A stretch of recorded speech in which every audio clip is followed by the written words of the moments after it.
This is an ad for BetterHelp. The time to fix your budget is before you're in debt, and the time to deal with stress is before it becomes a crisis. Talking to someone can help you find a path forward. Go to betterhelp.com/Ramsey to get 10% off. Brought to you by the EveryDollar app. Start budgeting for free today.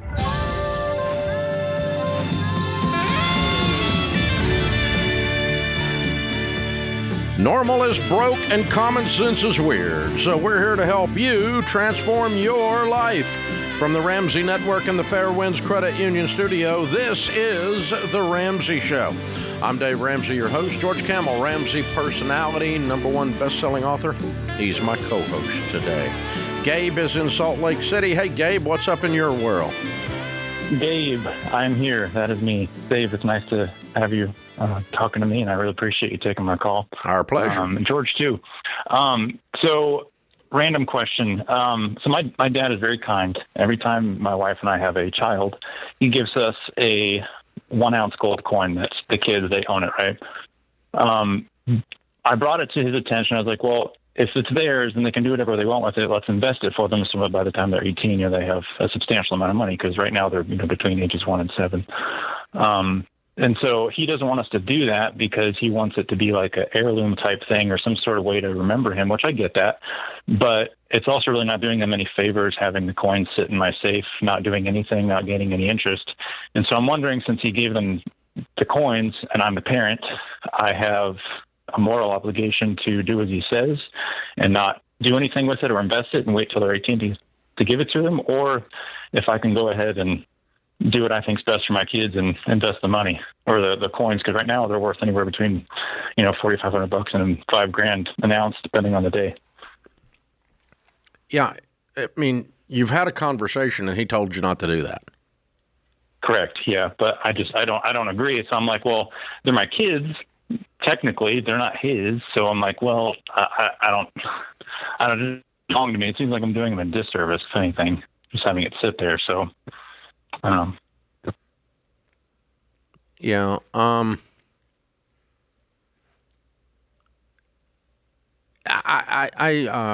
I would come down personally on the idea that my relationship with my dad is more important than $4,000. Yeah. Well, I mean, it's not for me. It's not actually, it doesn't matter who it's for. It's for my kids. $4,000 for my kids. Mm-hmm. And by the way, it's not really a $4,000 discussion we're having. It's whatever it would grow if it were invested versus what gold did, and it would be, it might not be $4,000. So, is he doing this regularly? No, one time when they're born. One time when they're born. So, That's it. Okay. We have 6 kids, so we have 6 coins. All right. Yeah. How old is your dad?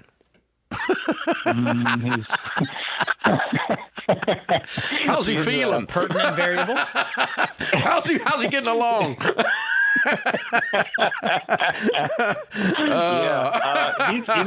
He's kicking. He's doing, he's doing good, which hopefully that means something good for me when I get that old. But he's so I personally would just forget that you have the coins and put them in a safe and just not worry about it. And you need to do whatever you need to do for your children's benefit.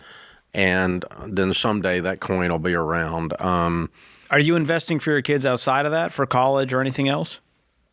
No, we haven't started doing that yet. We need to. But are you on that baby step? Nice jump start. Are we on that baby step? No, we're not. Okay, well, you shouldn't be until you get there. But yeah, so finish up getting out of debt, get your emergency fund in place. You guys live your life and take care of your kids, and then this becomes an irrelevant issue because you've taken care of them. Financially, you've prepared for their college financially and whatever. And my guess is once they're adults, they'll choose what they want to do with it. Yeah, and all kidding aside, when he passes away, I'm cashing him in. But Sure. I'm not going to do that. So my grandmother used to give my kids savings bonds ever so often, not just at birth. Not substantial amounts of money, but not as much as these coins are worth even. But I never really asked her about them. I didn't say anything about it. I just cashed them in. I didn't even bring it up. But now that you brought it up, you got a problem.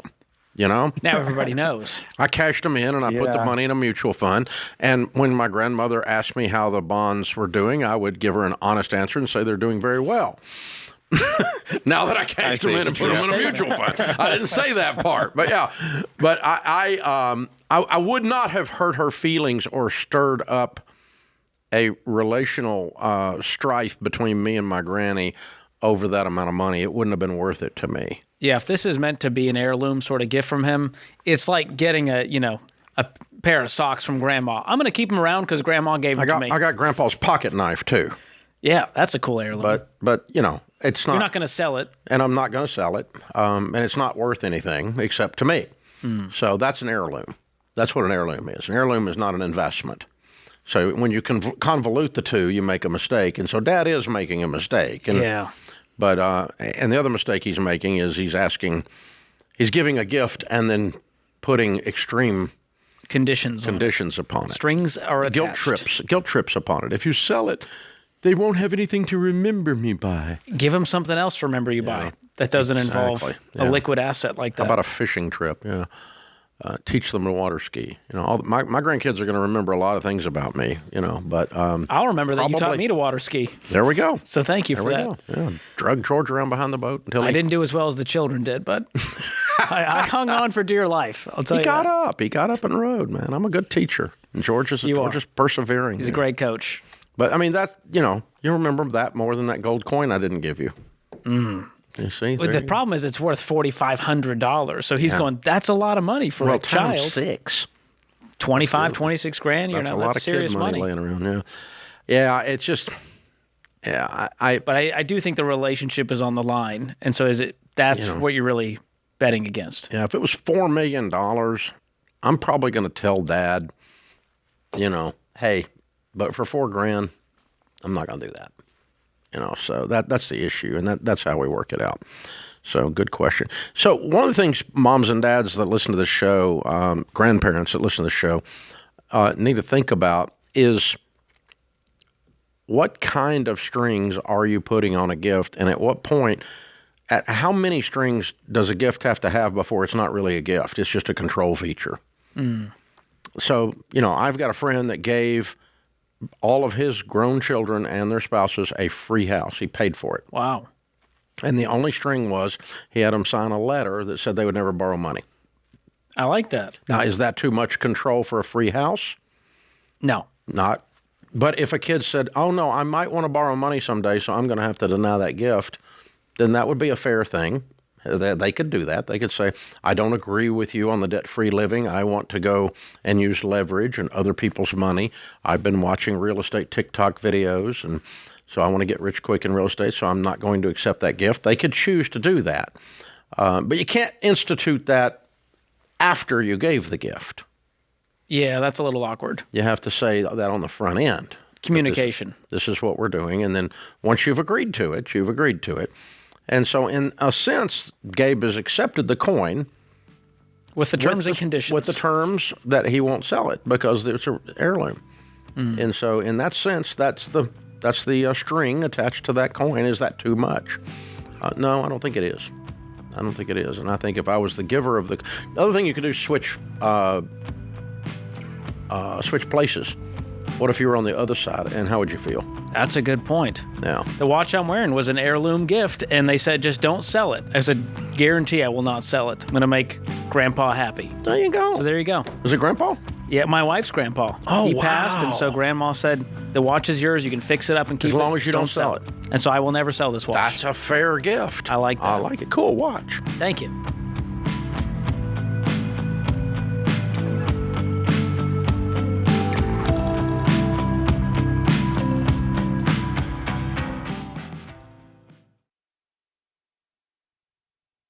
Dave, we got a lot of calls on this show where life happens. One day someone's healthy, they're working, providing for their family, and then a curveball hits. We hear it all the time. A car accident, a cancer diagnosis, a heart attack, and suddenly everything changes. Yeah, and that's why you've always said that having term life insurance from Xander is essential, because it protects your family if the worst happens. Yeah, that's right. You need 10 to 12 times your income in coverage. No gimmicks, no whole life junk, just straightforward term life protection.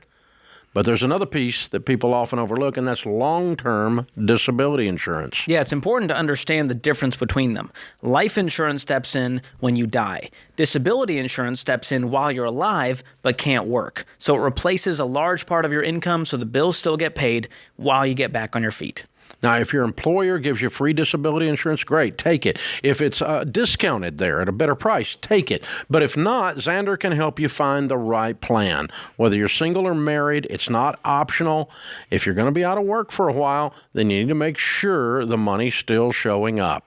And that's why Xander is our go-to. They make it super simple to get the right coverage at the best price, no pressure, no upselling. I've trusted Jeff Xander and Xander Insurance for over 25 years, and so has my family. So don't wait. It's fast, it's easy, and it could make all the difference. Go to Xander.com or call 800-356-4282. Protect yourself, protect your income, protect your family.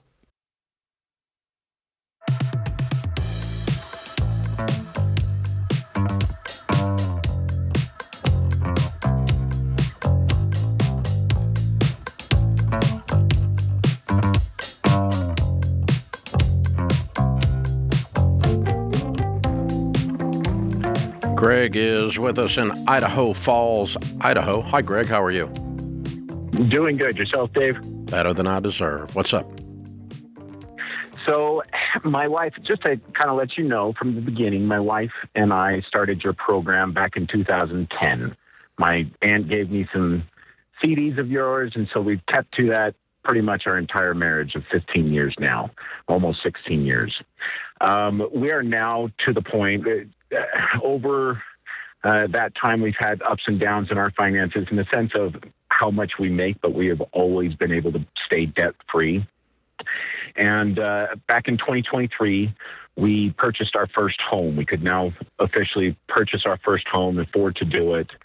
But our children, ages 13 to 9, we've got 4 children, are now, getting into those teenage years where my wife wants to start doing vacations to really build memories and different things like that, because we've never really had a lot of money to do that. Whereas I want to work on paying off our mortgage faster. We've kind of gone up and down in the sense of paying a few extra $100 here and there on each payment, but she is really fighting against it because she wants to save that money for doing things and creating memories for our kids. Am I in the wrong here? No, this is the stage at which you would do vacations. I'm assuming you're out of debt and have your emergency fund. Correct. Yeah, we've got about $40,000 in our bank account. Are you putting 15% of your income away for retirement? Yes. Okay. Yeah, are you putting more than that away for retirement? We are not. Are you saving any other money? So we have, no, we are not. We've got a, I work for the state of Idaho, so we've got a Percy pension fund that we have. But I mean, you don't have $100,000 sitting in cash over to the side just because you're a saver. No, okay. No, but we've got about $40,000 in cash. Is that your emergency fund? It is. Portion of it is our emergency fund. The other portion is just regular savings, just savings. Basically, your savings in an envelope. We've got the way our credit union works is we can make digital envelopes and put them in. We put some into. So are those what are those other savings earmarked for? Yes, we do. We've got one that's basically miscellaneous that we. And how much is in miscellaneous? About $10,000 or so. Do you have a vacation envelope? We do. How much is in that? About $3,000. Okay. And what do you owe on your mortgage? We owe about $377,000. Okay. And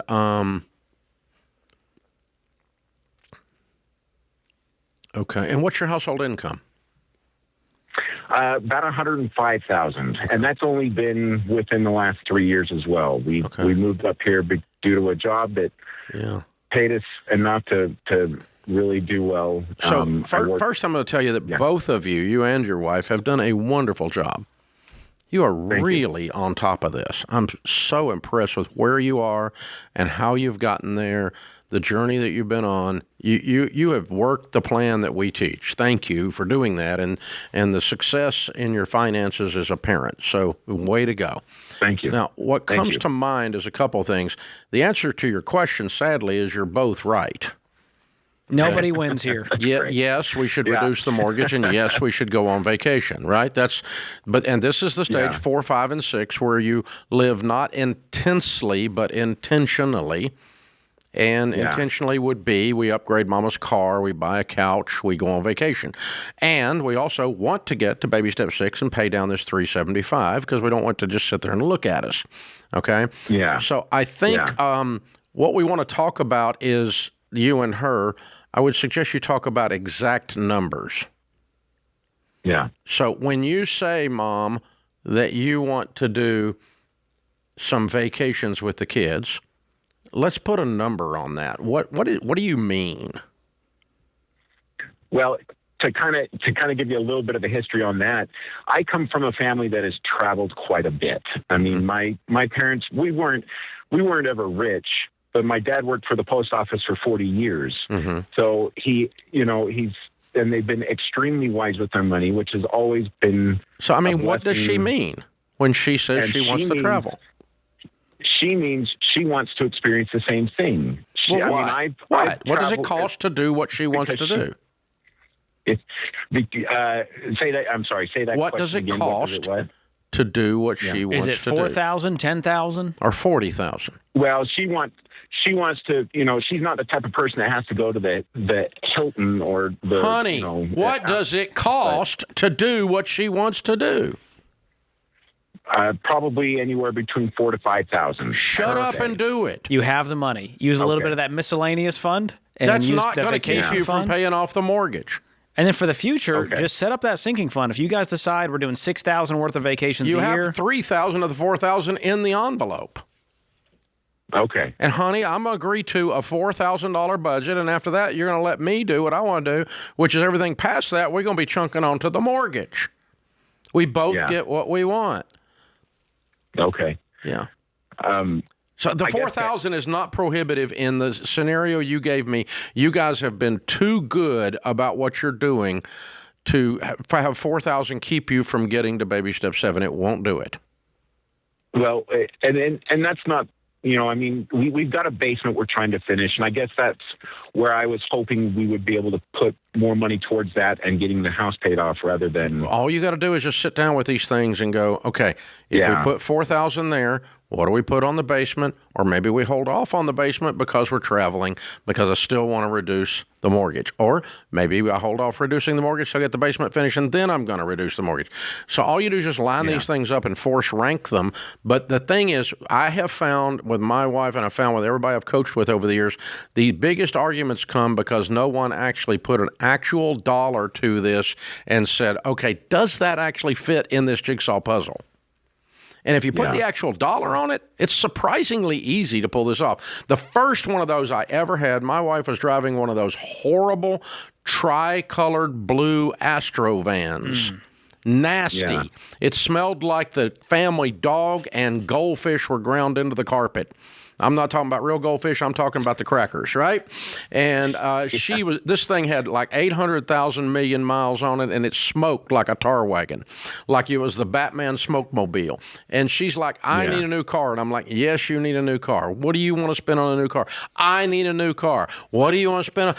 What do you want to spend on the car? Yeah. Oh, my God. Yeah, I get it. Okay. And then, so we settled on, we're going to spend $15,000. Well, that settled it because I had 30 and I was wanting to do some stuff here at the office, some reinvestment. And I said, all right, let's get the car and then I'll do the reinvestment. I can wait a little bit and let's get you a car because you do need a car. But if you want a $110,000 car, no, we do have something to argue about. It's unreasonable. There. So we're not moving from the Goldfish Astro van to 110. It wasn't that big a step up, right?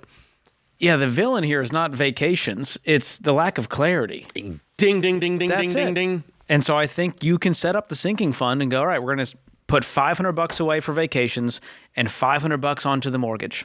If you have $1,000 left over each month, an easy way to do it. But the fact of the matter is you're not budgeting. You're not sitting down going, where is every dollar going? But you can't have these conversations where you roll your eyes and say, well, I just wish we could have fun.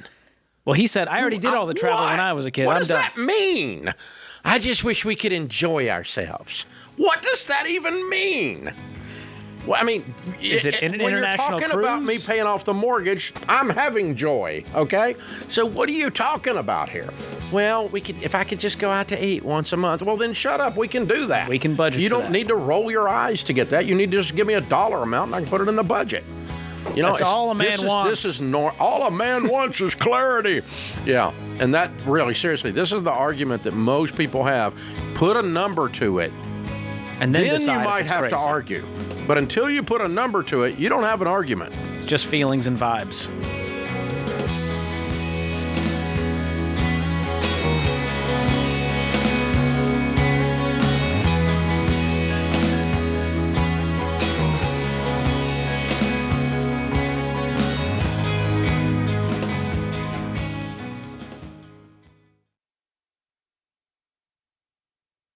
Hey guys, healthcare is one of the biggest stress points in your budget. It's confusing, and most of the time it feels completely out of your control. But there is a better way to handle it. Christian Healthcare Ministries isn't health insurance. It's a health cost-sharing ministry where Christians share each other's medical bills.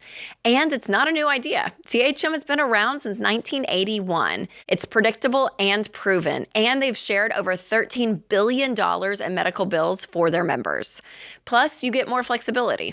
There are no network restrictions, and you don't have to wait for open enrollment. Now, let's talk about how CHM helps your budget, because programs start at just $115 a month, and many families save hundreds of dollars a month compared to traditional options. So if you are tired of feeling stuck, check out Christian Healthcare Ministries. Right now, CHM is offering new members a 50% credit towards their first month of membership. Go to chministries.org/budget and use promo code Ramsey. That's chministries.org/budget and use promo code Ramsey.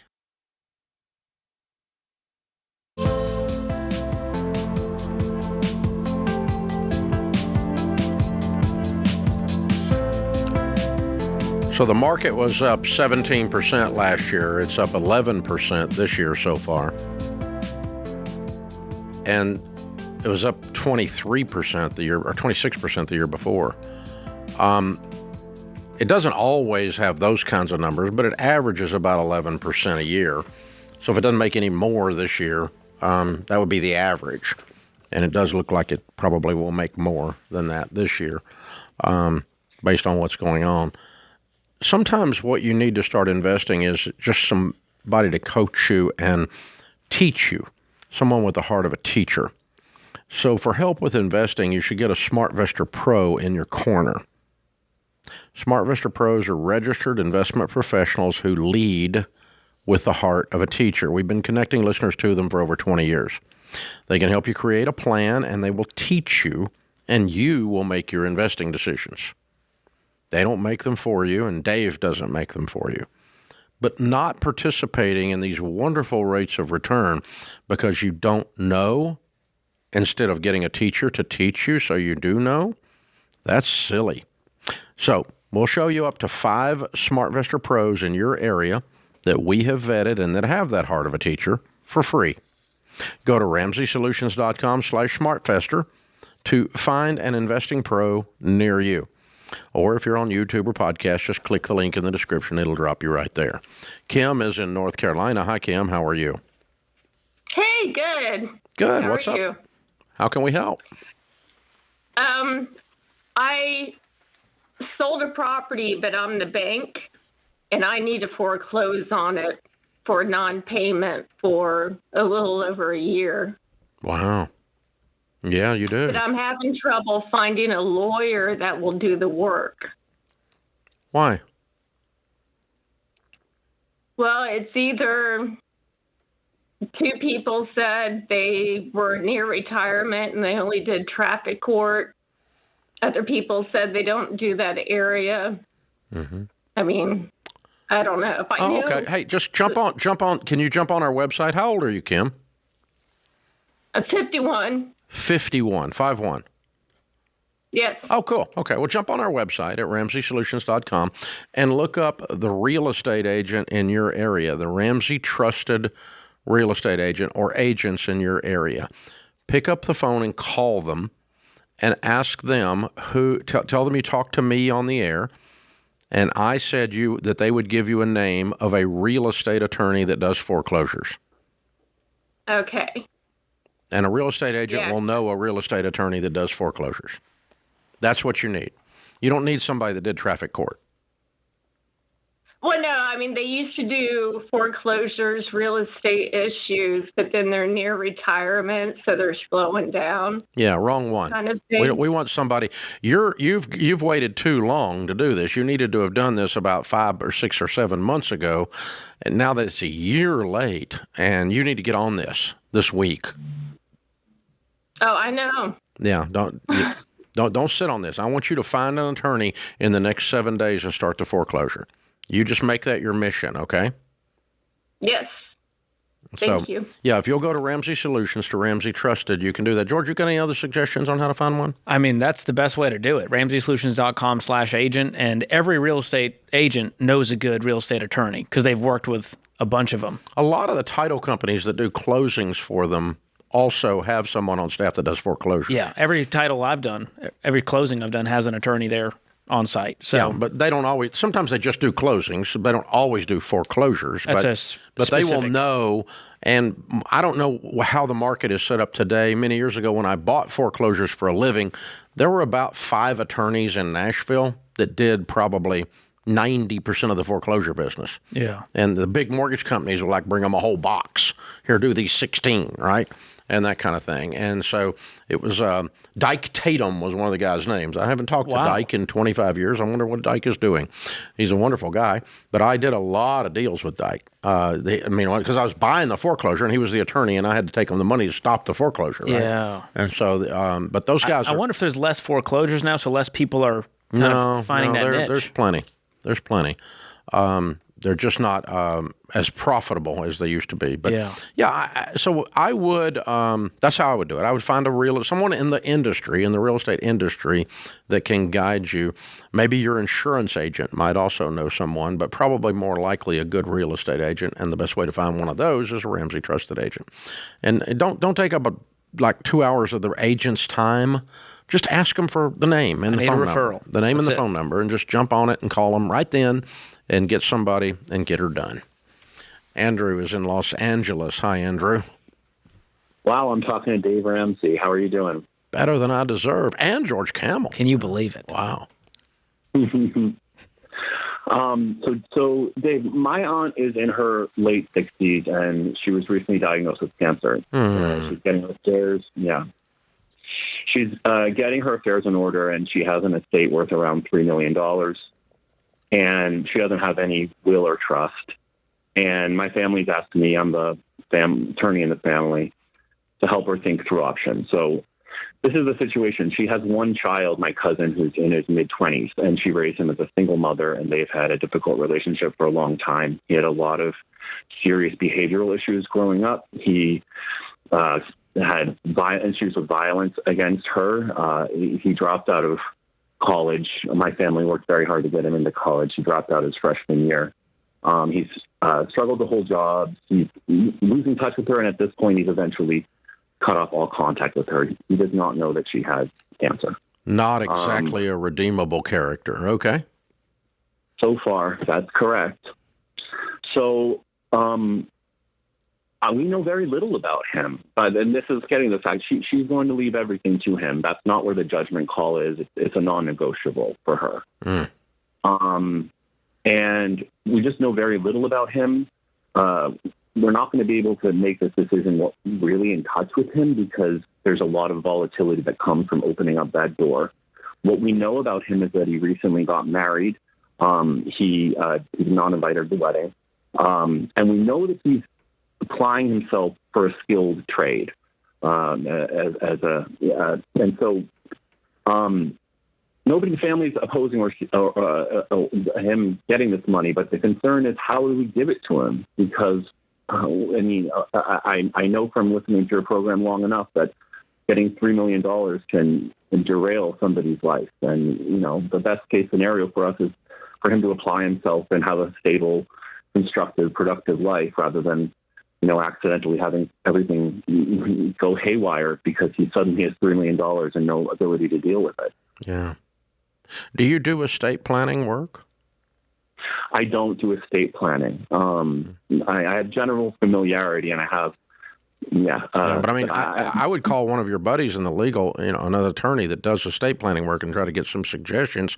The only thing that pops into my mind, a couple of thoughts. The first one is a trust with some wild, almost bad B-movie-like traits to the trust. Like, he has to meet these guidelines to see the money. Otherwise, after so many years, the money goes to a charity. Okay? And what would be the guidelines? That he's not committed violence, that he's, in church. I don't know. He's held down a job. He's... I don't know. What measure can she put in a trust that of character that a trustee could measure against? An objective, measurable thing that would allow the money to be released. Otherwise, the money is not to be released. Because if she gives money to a bad character, it makes him a super bad character. Right. She is not helping him when she does that. She's harming him. And the money will disappear instantly. Yeah. So you give money to a jerk, they become a colossal jerk. So you can get really detailed in that trust and decide, hey, at this age he gets this much. If he follows these guidelines, at this age he gets a little bit more. And the full amount is released at this age. I personally would encourage her, if she wanted to listen to me, not to give him the money.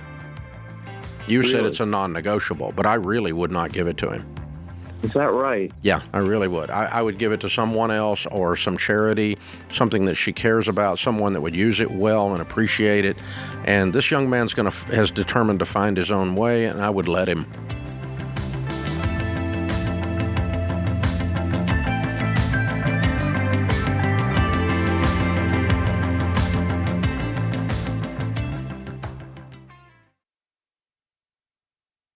If you run a business, you already know this. Bad information leads to bad decisions. And right now, AI is everywhere. But AI is only as good as the data behind it. The best AI is built on the best data. That's why I recommend NetSuite.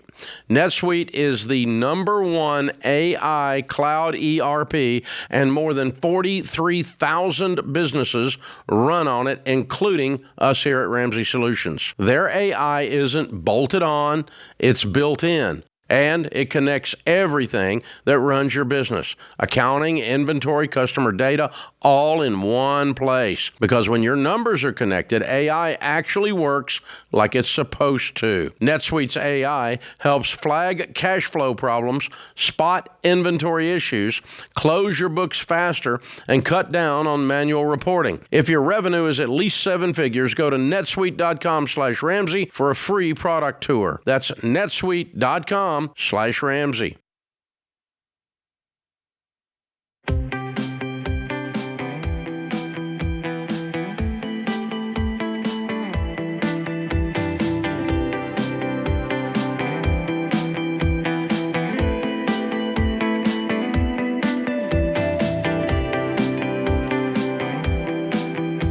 Aaron is with us in Baton Rouge. Hi, Aaron. How are you? Hi, Dave. Hi, George. I'm very happy to get the idea dynamic duo. Appreciate that. I will let John Deloney know. Well, I need some outside the box thinking here, or maybe a gut check. Okay. I don't know if I have a money problem or a relationship vision problem with my wife. So we have a baby on the way. Yay. We're both engineers. Yeah, we're very excited. Come September, October, depending on when it happens.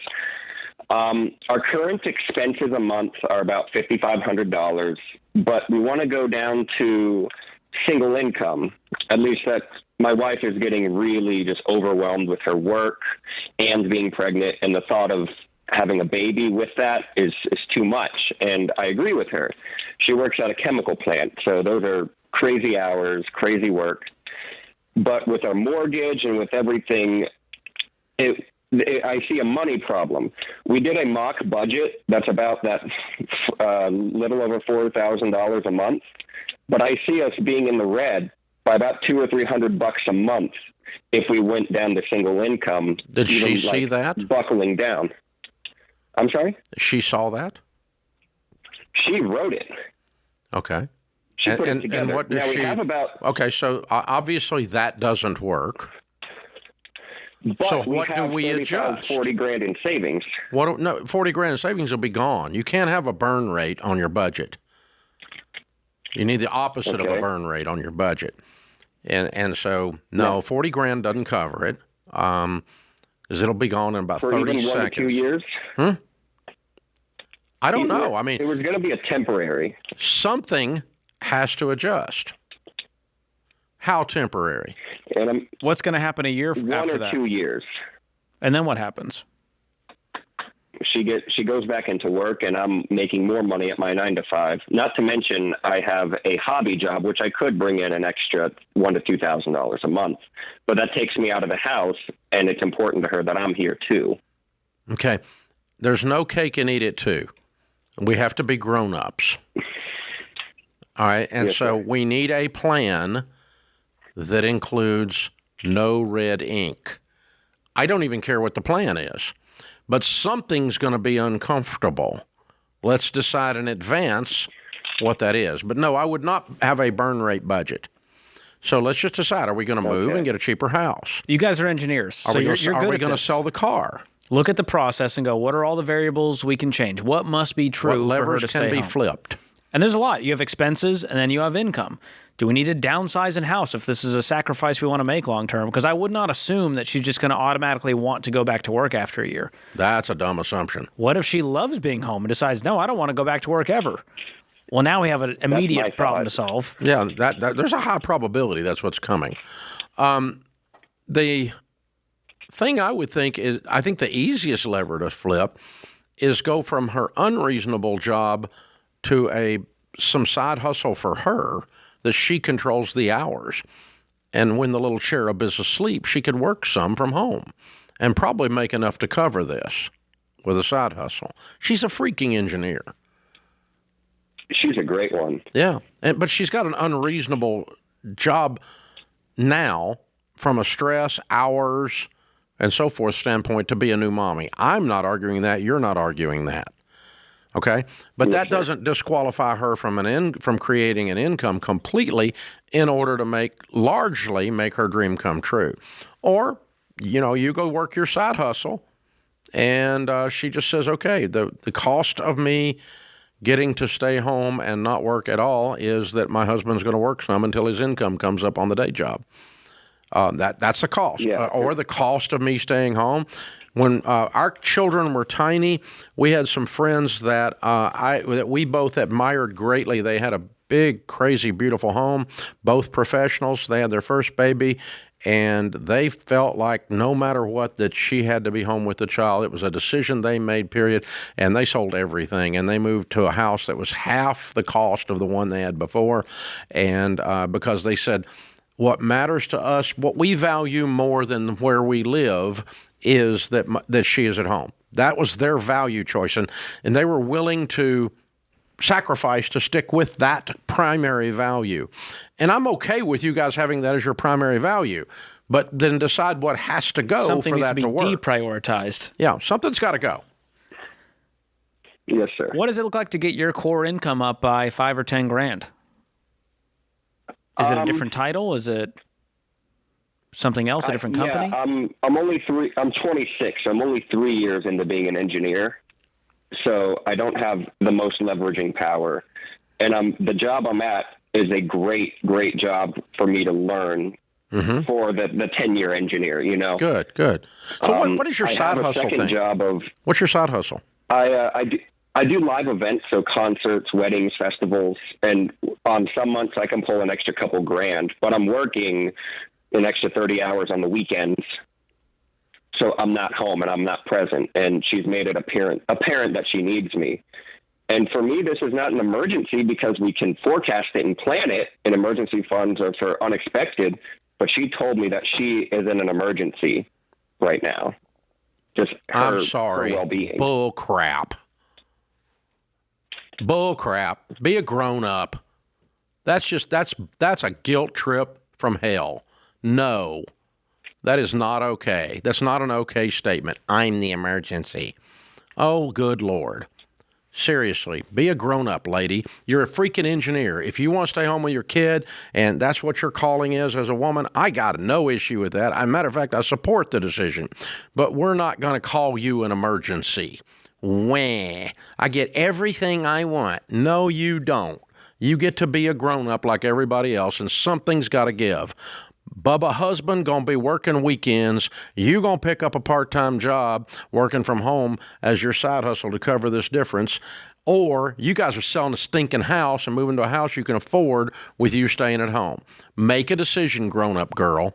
That's what has to happen. If the here. answer to what sacrifices are we willing to make and the answer is none, then this can't happen. Yeah, the answer is I'm the emergency. That's a 4-year-old child. No, I'm not okay with that answer. And if she called me, I would be just as mean to her in person. So you're an equal opportunity That's offender. just, no. I mean, because so my wife is this. She's the opposite. She's hardcore, too far the opposite. Okay, so they're either way on the pendulum, right? But we had a baby in April. I filed bankruptcy in September. When she had the baby, I went to the hospital, obviously. I took her to the hospital. Rachel is delivered. I'm sitting there holding Rachel. I'd been there about 4 hours, and she says, you need to go to work. You need to leave the hospital and go to work. Get out of here. I'm good now. Because the lights are going to get cut off if you don't. Wow. That's the other end of the spectrum. It was actually an accurate statement. She understood the reality of the situation. Yeah, and it wasn't like, I need you. I'm the emergency. Oh, my. She would have strangled. If one of my daughters had said that, my wife would have strangled them. I love that about Sharon. She tells it like it is. You need to go to work. Get up and leave the hospital. So, so we had a guy apply for, paternity? That the guy doesn't want to work because they had a baby. And my wife's like, fire him. And I'm like, oh, no, you can't do that. That's illegal. She's like, I don't care. He's a wuss. Fire him. No, it's not because that's because he's a wuss, Dave. That's why you need to get rid of this guy. What kind of guy does that? In her world, a hillbilly world, that does not compute. Yeah. So I'm like, honey, it's illegal. You can't do that. So we're not going to be doing that. But instead, we will listen patiently, and then there'll be FMLA. But, oh, my God. Yeah. So I think we need to have Sharon taking some of these calls. When you're a grown-up, ladies and gentlemen, you don't get to declare yourself the emergency. Sorry.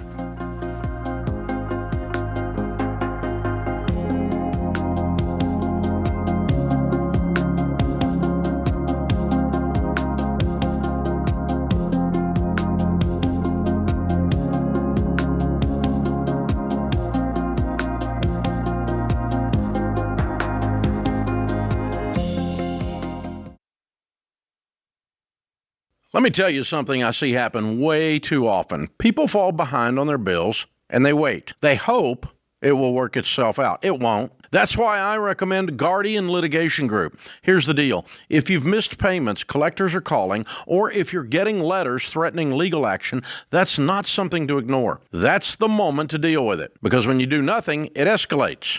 They can take you to court.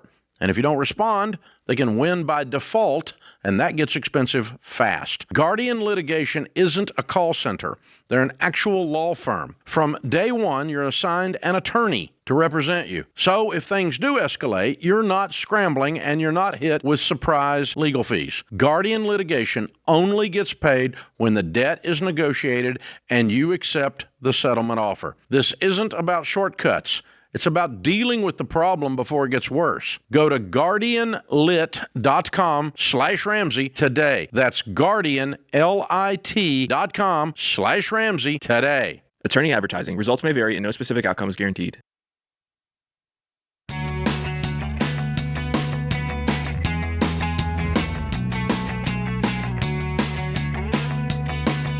Welcome back to the Ramsey Show in the Fairwinds Credit Union studio. I'm Dave Ramsey. George Kamel, Ramsey Personality, is my co-host. Amanda is in Houston. Hi, Amanda. How are you? I'm doing well. How are you today? Better than I deserve. What's up? Hi. So I'm kind of nervous, and I know this question is very ridiculous, but my husband wants to get a hair transplant, but I'm going to be laid off at the end of this month. Should we pull from our house savings account so that he can do that? It would be roughly $5,000 to $7,000. You're asking a bald guy and another guy with perfect hair about a transplant. I know. I was like, that is kind of funny. Dave was going to be on. I'm like, I need to see a picture. We need Rachel here with the hair extensions to chime in on this. She just got hers cut off. They just took the hair extensions out. She's back to short hair girl. How now. long has he been wanting this transplant? Well, he just really started getting insecure about his hair in the last maybe like 6 months to a year. How old is he? It's been getting kind of like more and more noticeable. He's 28. And based on what his dad's hairline looks like, it's not looking too good in the next couple years. He sees the writing on the wall. The pattern is male pattern baldness. Oh, my God. I'd be pretty insecure about your household income right now over hair. When are you going to be laid off? I know, and that's what I'm saying. I'm more worried about that, and he just kind of like... He's more of the free spirit, and it's like, it'll all work out. And what does he make? Numbers, like, what does he make? He makes, and again, I know this is also going to sound ridiculous, but he makes $120,000 with bonus. Okay, and what do you make? Plus bonus. Right now I make about 83. And what do you do? I'm in supply chain. And wonderful. And you know you're getting laid off at the end of June. Yes. And you've known that for how long? About a month and a half now. And why don't you have a new job? Jobs and networking, and I've had only 2 interviews and probably applied to 200 to 300 jobs at this point. Applying for jobs, as you have found, does not work. No, not at all. Actually connecting to someone inside the organization that knows someone that knows someone that knows you. Someone gets your name out of the stack. We get 15,000.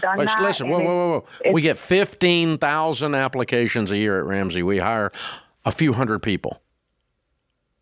So putting your name in the mix with 15,000 is useless.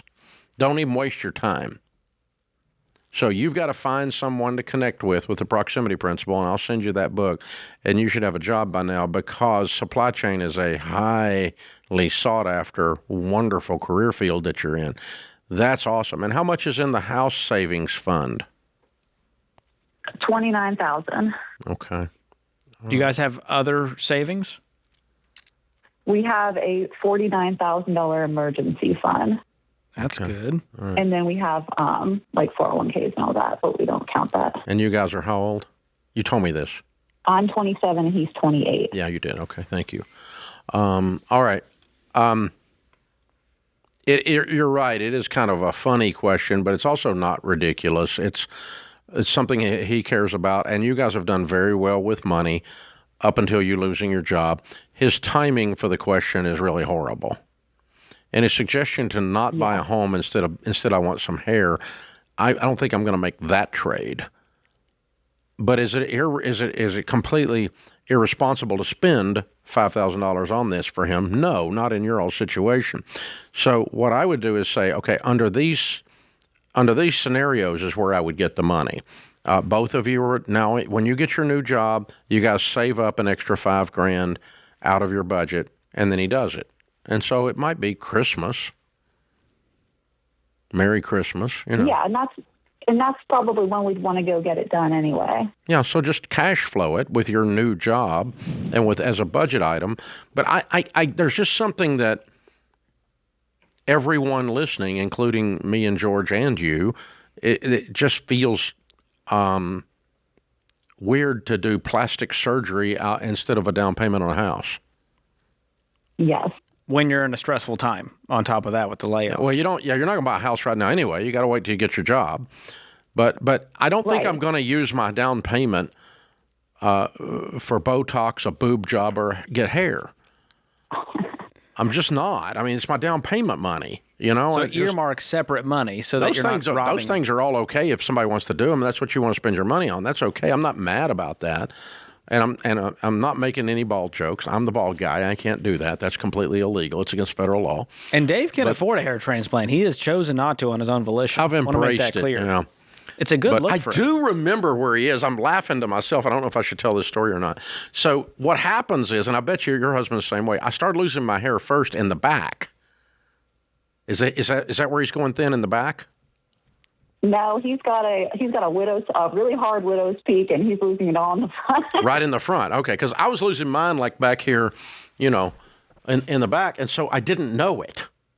And no one told you? Well, that's the problem. So I go play, this is how many thousands of years ago, I go play racquetball, and I got in the shower, and I got out, and I got my hairdryer out, and my buddy starts laughing at me.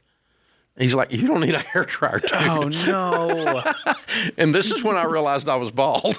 I knew it was getting thin, but I never thought anything about it. But him making fun of me, and I actually know his name. I could say it right now, and I won't. But this guy, he completely shamed me in the locker room with my hairdryer. Last time I ever used a hairdryer in my life, except to dry some clothing one time. But, yeah, too funny. No, anyway, yeah, I just embraced it and went on. Of course, I was too broke to do anything about it. You guys aren't. Well, I know would where this not is use coming my from. down payment money. I would do it if it's something that means something to him, but I would do it as a budget item after you get back to work. What do you think, George? Yeah, I agree with that. The stipulation would be you're working again, and we save up different money outside of this down payment fund or emergency fund. Yeah, then you'll feel good about it. I would feel shallow to use my down payment money for a home for my family for my own cosmetic benefit. Yes. I would feel shallow. It's not like a And I think I might even situation. call you shallow if you did that. So just wear a hat for 6 months. That does the trick too. I'd still do that. But I know where this is coming from, Dave. I've seen this. I bet he's being served up all of these videos on Instagram and TikTok of these trips to Turkey. Once you enter in something you get in the algorithm, then you get sucked into the vortex. But all these influencers are going to Turkey and getting their hair transplants, and so that's How what do you this know is. this? 100%. If we had her on the line, she'd say, "Yep, he's going to Turkey. It's a special thing. Turkey. Yep, specific to Turkey." The average household income in Turkey is $5,800. I'm going there to spend $5,000 on my hair? I think it's not approved in America or something. I don't know all the details, but I think that's why people go to Turkey. You're going to get Turkish hair. Yep. It's thicker. I don't know how they do it, Dave. This is too much, George. I'm too scared to Google know it. about, because I'm not on social media and you are, blow my mind. I don't know how it showed up in my feed either, Dave. Well, you got perfect hair, so they were shopping. I was just intrigued. They were shopping. They wanted to look like you. I do like the before and after. You see those billboards and you're like, that's clearly photoshopped. Mine's gotten so thin. I used to, for a while there, I kind of had that late Sean Connery version for a little while going, but not even that anymore. It's so thin. Man, can I say you look younger than you did 25 years ago? With the comb over? Yeah, the little comb over thing. Didn't, and the Mr. Magoo glasses. Oh. They didn't do it for me. Yeah. I miss that era of Dave.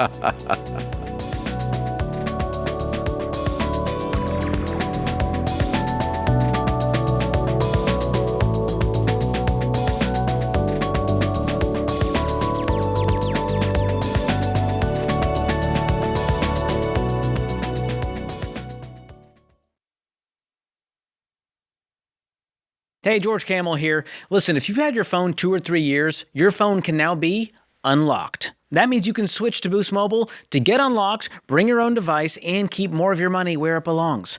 Look, the fat cats of Big Wireless, they are counting on you, just staying put and overpaying every single month. They want you to think switching is complicated, risky, or just not worth it. Meanwhile, your bill keeps climbing like it's training for a triathlon. But Boost Mobile makes switching simple and way less spendy. You bring your phone, keep your number, and get unlimited wireless for just $25 a month. Yeah, $25 a month. Not for 6 months, not for a promotional period, forever. And there's no contract, no hidden fees, and no, we changed your plan because we felt like it email. So if you're tired of overpaying for something you already own, this is your moment to save money. Go to boostmobile.com/Ramsey and get unlocked today. That's boostmobile.com/Ramsey. $25 forever requires customers to remain active on Boost Mobile Unlimited plan.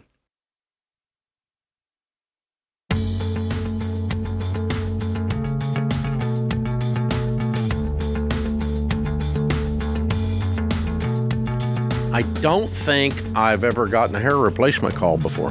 Really? I might have. Like 35 years. I don't remember getting one.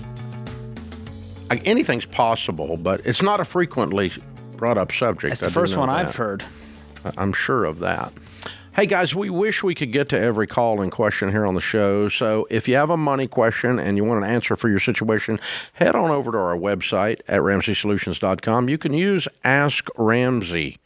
Ask Ramsey is our free AI tool that is built and trained only on proven Ramsey principles. And if you don't know how AI works, it can only pull its answers from the data set you give it. And the only answers we gave it, the only data set we gave it was us on the air, our books, our articles. So there's no crap from TikTok or Reddit mixed into the data set, just real truth from Ramsey. So if you want to know what Ramsey says about something, we've got it. And it's really detailed. It's very good. And it's exploding. Ask Ramsey. It's a free AI tool at RamseySolutions.com, or click the link in the description if you're listening on a podcast or YouTube. Laurie is in Salt Lake City. Hi, Laurie. How are you? Hi, Dave. Hi, George. I'm fantastic. Good. What's up? Well, I've been a stay-at-home mom for 32 years, and my youngest just got married a few years ago and moved out. So we're empty nesters, and now my husband thinks it's the perfect time for me to go to work and try and contribute something to our finances, but I just don't want to. And I have a lot of reasons why I don't want to, but I just don't want to. And I want to know if I'm okay in that opinion.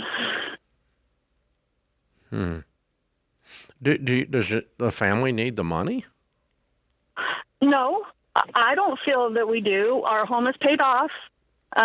We don't want for anything from paycheck to paycheck.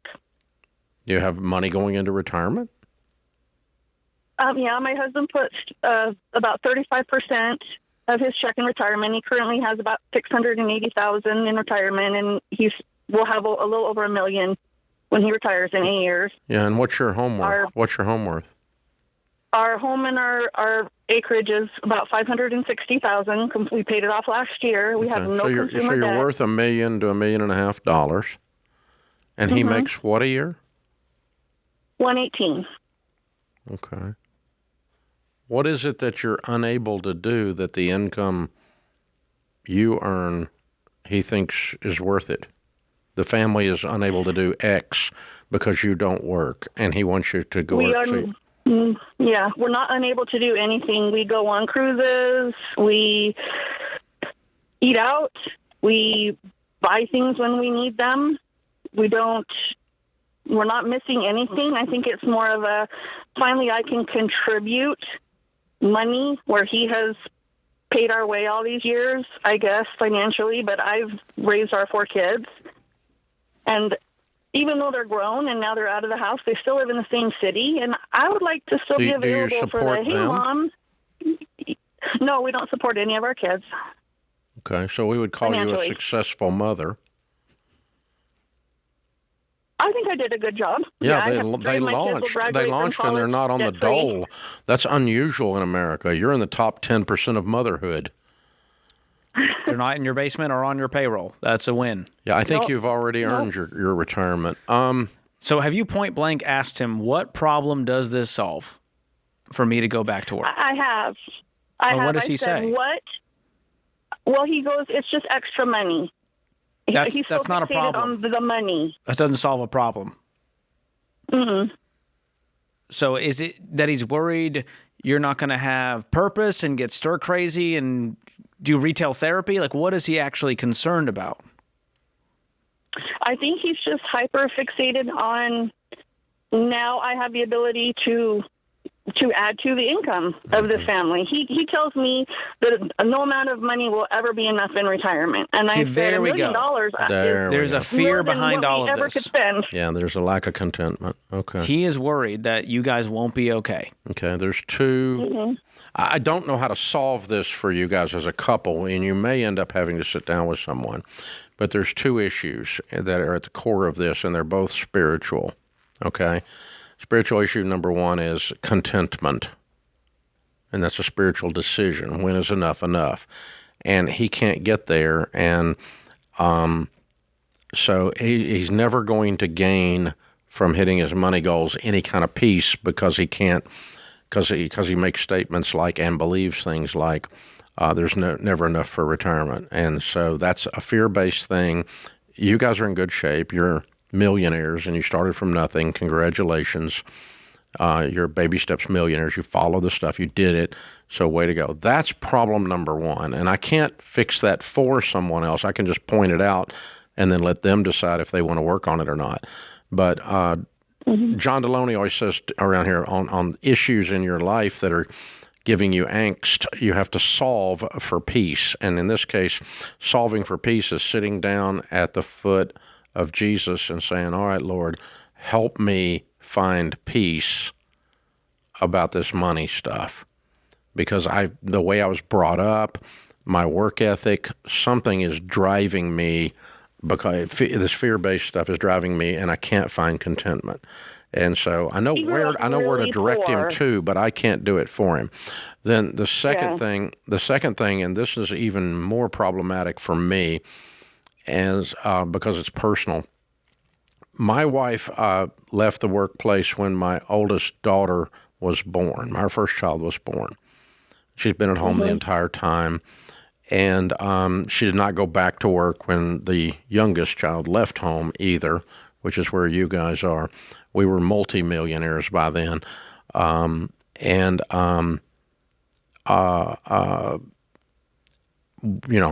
we had plenty of money. You've got plenty of money. She did not need to go back to work, and frankly, I did not want her to because I enjoy her being available if I want to go do something, and she's not tied down by a boss, And so, and that's, if I wanted her to go with me when I'm going to do an event in New York, or we're flying up to New York City to do something, she can go with me. I can be on Fox and we can go to a play and go out to eat, but she can't do that if she's got a boss, right? And so I didn't want her to. I wanted her. So that's selfish on my part. But here's the core thing that I want to address that's bothering me. And because I've had a hard time convincing my wife of this, and I need to convince your husband of this. One of the reasons that Dave Ramsey is a major national brand and has 35 plus years of successful radio career contiguous without ever leaving the air, 8 New York Times best-selling, 8 number one best-selling books, 1,000 team members, and hundreds of millions of dollars of revenue is because my wife was a successful mom. If I had to go home and deal with a bunch of crap every day, I couldn't have gotten the things done that I've gotten done down here at the office. If I was having to deal with drama, and I was having to deal with neediness, and I was having to deal with high maintenance, and you were none of those, so you performed a very professional, high-end, well-done job of mother and home economist, and he needs to give you credit for that. I'm giving my wife credit for it, and it's not false credit. I promise you, I've seen men and women who were, their potential in the marketplace was derailed by a high-maintenance spouse. Mine was quite the opposite, and your husband's was quite the opposite. Darling, you are the reason that you guys have $1 million, not his piddly little $118,000 job. You are the reason because your children haven't milked you completely dry like a whole bunch of entitled millennial brats have done to their parents, because you raised good kids. You raised people of character. You are the reason that the wealth is there. You've already earned more than he has. You just didn't get economic credit for it in the way our system is set up. So I'm kind of pissed off at him right now.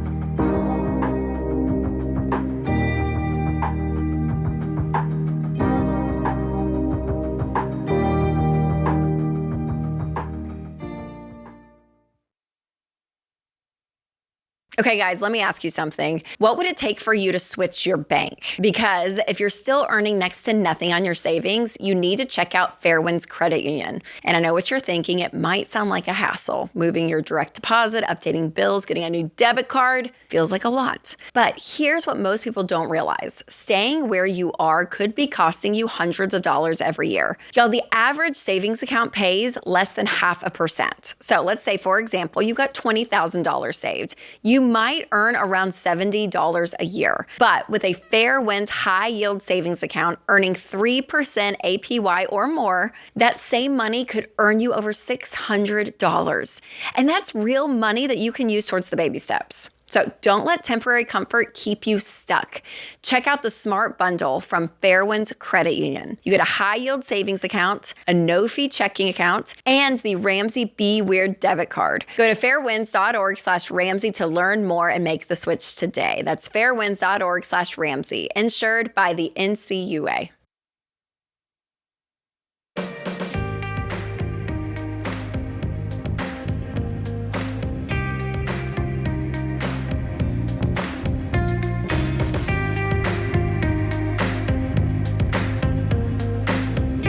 Renee is in Sacramento. Hi, Renee. How are you? Hi, good afternoon. Afternoon. What's up? I am needing to be pointed in a direction.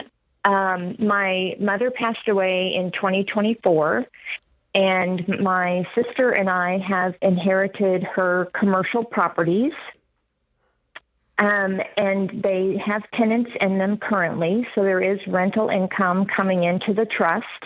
The properties are going to be deeded over to my sister and I was told that we will likely need to establish an LLC for the rental income to flow into and then expenses to be paid out of. The caveat is that my sister has a history of stealing half of $756,000 and not paying her share of our father's income and estate taxes timely. So that led to me being threatened with garnishment from the IRS because I was the only one gainfully employed. How many properties are involved in this transaction, and what are they worth? One was appraised at $4.2 million, and one was appraised at $2.4 million. Mm-hmm. Okay. I don't want to be on a bank account with someone who has stolen money from me. I don't blame you. Why don't you just sell both properties and you guys go on your way? That was the original plan. However, there is someone interested in purchasing the lesser valued property, but he can't purchase it right now.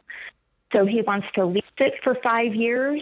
Well, then he's not your buyer. Why don't you just get somebody else to buy it? Unfortunately, the decision is not up to me. My mom left all decisions to be made by a trustee. Mm-hmm. So, and I am a lesser beneficiary. My sister's 60%. I'm 40%. Mm-hmm. So I don't really have a say. Is the trustee aware of her behavior? He is. And personally, I think it's a conflict of interest, but he is also my sister's trustee. Mm-hmm. Okay. Well, you need legal counsel to force the trustee to to liquidate the properties, because you don't need to be in any kind of a deal with her. Period. Yes. Okay. Because so I don't care what we facilitate here. I mean, you could sell the $4 million one, and you take $3 million, and she takes the other property in $1 million. Well, it's not 50-50, but yeah, whatever 60-40 works out. Yeah. Yeah. Mm-hmm. So, but I mean, you could sell that property and take your share out of that. It's about $1.68 million. Let's see, so there's $6 million, and you have 40%. So 2.4 is yours, right? Right. And the other property, the little property's worth what? 2.4. Oh, why don't you just take that and give her the other one? I offered to do that, and the trustee declined. Why? Because the person who is in the process of purchasing it, he really wants to give this person the chance of the opportunity of owning that property. Why? Who is this person? This person was a longtime manager for my parents' business. Mm-hmm. Is the business operating in that property? Our family business ceased in March of 2024. Okay. There is another retail business in there now, and he is managing that business. I think you and your attorney need to sit down with the trustee in person and explain to them that we're not going to accept a process by which I end up in business with my sister. If you continue to push that agenda, we're going to sue you. Okay. I think that's you and your attorney need to sit down with your trustee and explain that. Because the trustee's job, their fiduciary responsibility, is not for someone that's not a member of the trust to do good for the family general manager. That's not his job. He's violating his fiduciary responsibility. His fiduciary responsibility is to the beneficiaries of the trust, which is you and your sister. So what benefits the two of you?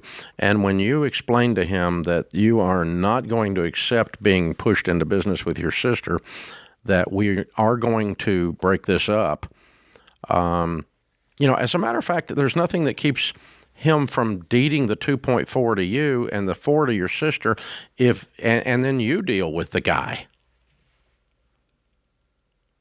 You don't have to sell the 2.4. You could become the owner of it, and you're waiting on the other guy to take 5 years to buy you out.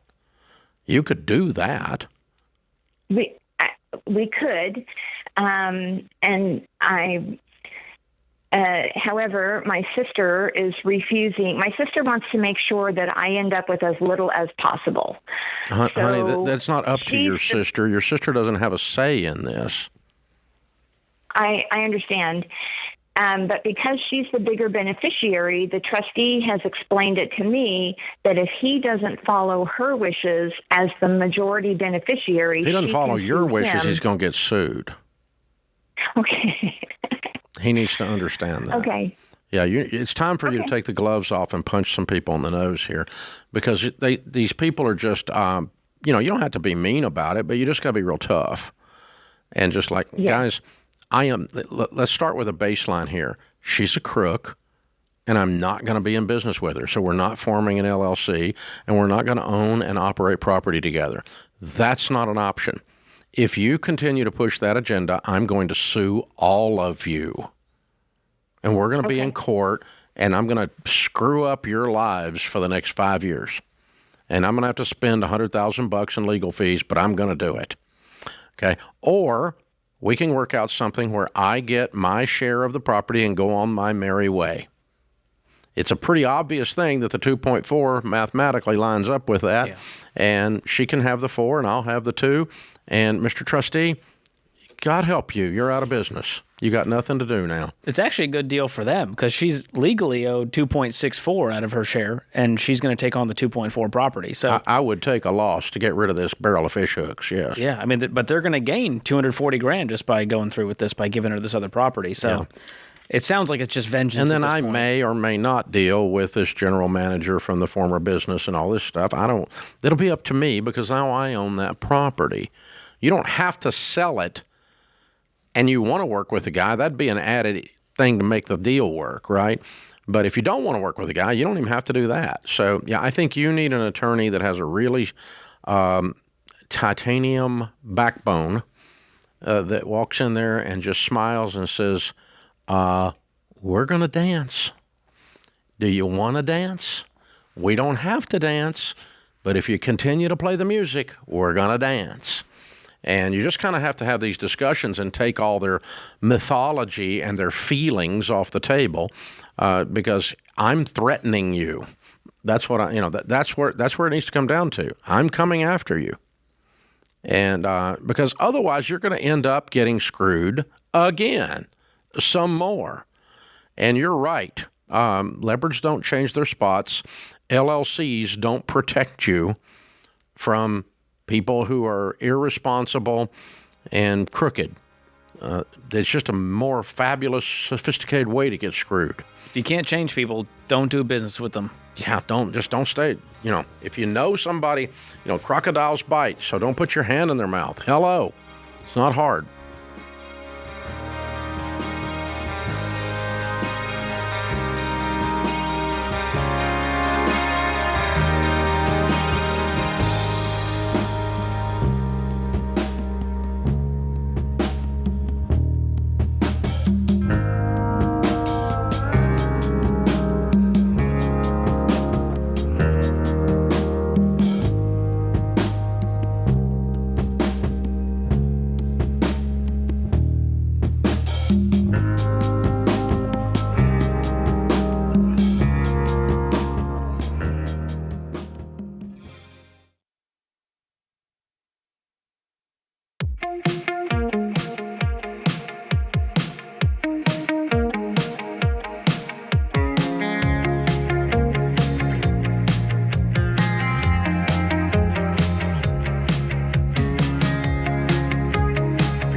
Laura is in New York City. Hi, Laura. How are you? Very good. Thank you, Dave and friends, for talking with me. Sure. What's up? I'm a 58-year-old divorced woman with a $1.25 million life insurance policy, whole life insurance policy that I have let lapse. I can reinstate it. It would be a hardship, and the $8,000 premiums going forward still would be a hardship. I guess my question is, I'm on the verge of canceling it, and I will be hit with a $50,000 tax bill, of course. Who I understand. Who said? What should I do? My accountant confirmed it, and the insurance guy who sold me the policy 25 years ago also said. Oh, I don't trust him because he sold you crap. Right. But the only way you have a taxable gain on a cash value policy is if your withdrawal amount exceeds the amount you put into the policy throughout the lifetime of the policy. Every dollar you put into it forms the basis. I cannot believe that you've had a $250,000 gain on this policy. I don't believe it. I have some figures. So what is the cash value, and how much did you pay in premiums? Okay, the cash value is $361K.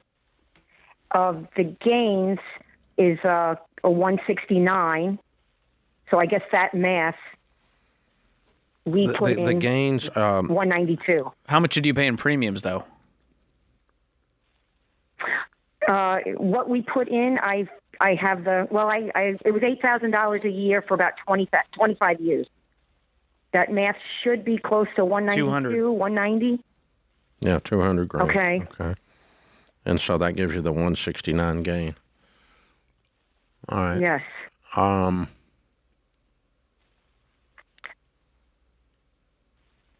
I'm leaning towards cashing it in.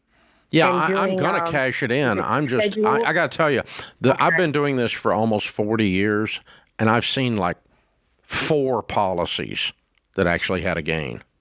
I mean, I'm aghast that you actually have a gain. And so I'm still stuck there. But I'm glad you have a gain. He said it did quite well. Yeah, he said it did quite well, I guess. Well, no, not really. I mean, maybe compared to money in the mattress. If you had put in $200,000 into a mutual fund, you'd probably have about 8 times more money. So it didn't do quite well. Yeah. Okay. But But it did do quite well compared to the other crappy sales. Yeah. Okay. Wow. All right. So you need to pay the $8K to reinstate it before you can cash it out? And keep paying it forever. Yeah. Yeah. Right. Yeah. Okay. Pay it. I have to pay the $8,000 to reinstate it, and then I think in August is the next $8,000. Yeah. And like I said, I could straight borrow and. I think I'm coming to the conclusion that the figures you have, I think, are accurate, even though it's very, very rare. But I want to triple check the basis numbers and the actual gain, because if they write you a check, the cash surrender value at the time you cancel the policy is $361. Is that what you're telling me? They're going to send you a $361,000 check. Yes. Okay. All right. Then if 200 is the basis, then you have 160 gain, and taxes might be approaching $50,000 depending on your situation on the 160 gain. That's possible, but of course you're going to have $361,000 in your pocket to pay 50. You're going to net, but I think you can take that if you live a few years and invest that money, and if you put it in a low turnover mutual fund, you would have a lot more money, and you would have a lot less taxes on a lot more money if you take that, even after the $50,000 hit. So I'm 100% sure I'm doing it anyway, but I do want to triple check the numbers, okay? Because here's the thing. Sometimes these whole life companies, because they're so freaking scammy, that they will give you a cash value number that's different than the cash surrender value number. Okay. Oh, so I should double check. Yeah, so if you don't get a $361,000 check that you can cash and put that number into your bank account, then these numbers are wrong. Okay. Okay, so you're saying 360. Yeah. So you said 361 is your cash value number that you're going to get if you cancel out. Yes. Okay. If that's true, then these numbers, then this cash is, then you got a $50,000 tax bill based on the numbers you gave me. I don't disagree. And I would do it anyway, and I would cash it out, and I would take the remaining $310,000 and after taxes, and I would invest that well, and I would be glad to be rid of these people. But I'm still afraid that they're going to come back and say, well, that's your cash value number, but your cash surrender number that we're actually going to send you a check for isn't that far much. Less. Yeah. Oof. I'm afraid. But I hope I'm wrong. I hope you have to pay taxes because you get $361,000. That would be a better deal for you. Yeah, this final receipt of this tax bill is just one final nail in the coffin of a bad product. Let's recap here. All right. Number one, this is a very rare situation. Number two, when you hear people say these dumb things on TikTok in particular, it's come back again that, oh, well, cash value is tax-free investing. Did you guys hear tax-free? I didn't hear tax-free. Did you hear tax? I didn't hear tax-free. A lot of taxes there. Did you hear tax-free? I heard lots of taxes. Big taxes. Well, they go, well, you can borrow against it. It's amazing. Genius. It's what the wealthy people do. Yeah, well, wealthy people are sitting in New York City calling me saying, I don't want to do this anymore. I was going to calculate to see if she had just invested that instead of putting in this policy, what it could be worth. $8,000 a year. That's $666 a month for 25 years. Yeah, let's just see starting from zero. That's going to be scary. You're talking on the low end, $800,000 you're talking $1 million at 11% return. Yeah, so she missed out on $640,000 because this is that bad a product. That's a big ouchie. So when he said, but when they really say good. There's no taxes, just remember this call. Okay. Oh. The only way there's no taxes is if you don't make any money. That's true. That's the way there's no taxes. Life or hack. if you borrow money, because borrowed money is not taxable. You don't get taxed if you go to the bank and borrow $100,000. You don't have to count that as income. It's borrowed money. And if you borrow your own money, even because you borrow against your own cash value, which is borrowing your own money, paying them interest to borrow your own money. Which makes then total you don't sense. have taxes, but you did pay interest, and you do look kind of stupid. But then you use after-tax money to pay it back. Okay. Oh, there's that. Which is kind of like paying taxes. Ding, ding, the ding. The $8,000 thing. But you could have had $1 million. Instead, you got $361. And, oh, by the way, if that was in a good mutual fund, it'd be taxed at capital gains rate, not ordinary income. This is taxed at ordinary income. These people should be ashamed of themselves that sell this stuff. $8,000 a year for 25 years. That's some brutal math. Should have been $1 million, and it's $361. So That's a real-life example. Our calculator, it doesn't run backwards and allow you to calculate the rate of return she got. I think it's about a 3% rate of return. Oh, I could probably calculate that. Can you put in the N number? 3% is about $300,000. So 3.5 is 318. So I we're got getting pretty close. Look at me. We're at about it's closer to 3.5%. She made 3.5% on her money. About 4.3. For a 25-year investment, she made 3.5% on her money. So anyone that's in the insurance business that wants to sell you an investment, tell them to stick to insurance because their investments suck. Complex does not mean better. It just means a bigger commission for the person selling it. She made 3.5% on her money. I want to know how rich the guy is that sold it to her. Go look at the house he's living in. You paid for it. Wow.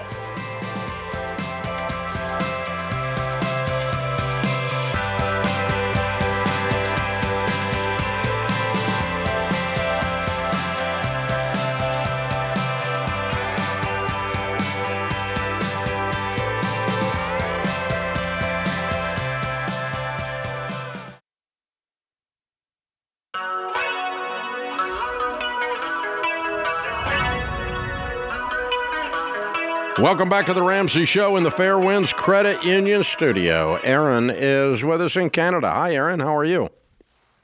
I'm good. Thank you for taking my call. Sure. What's up?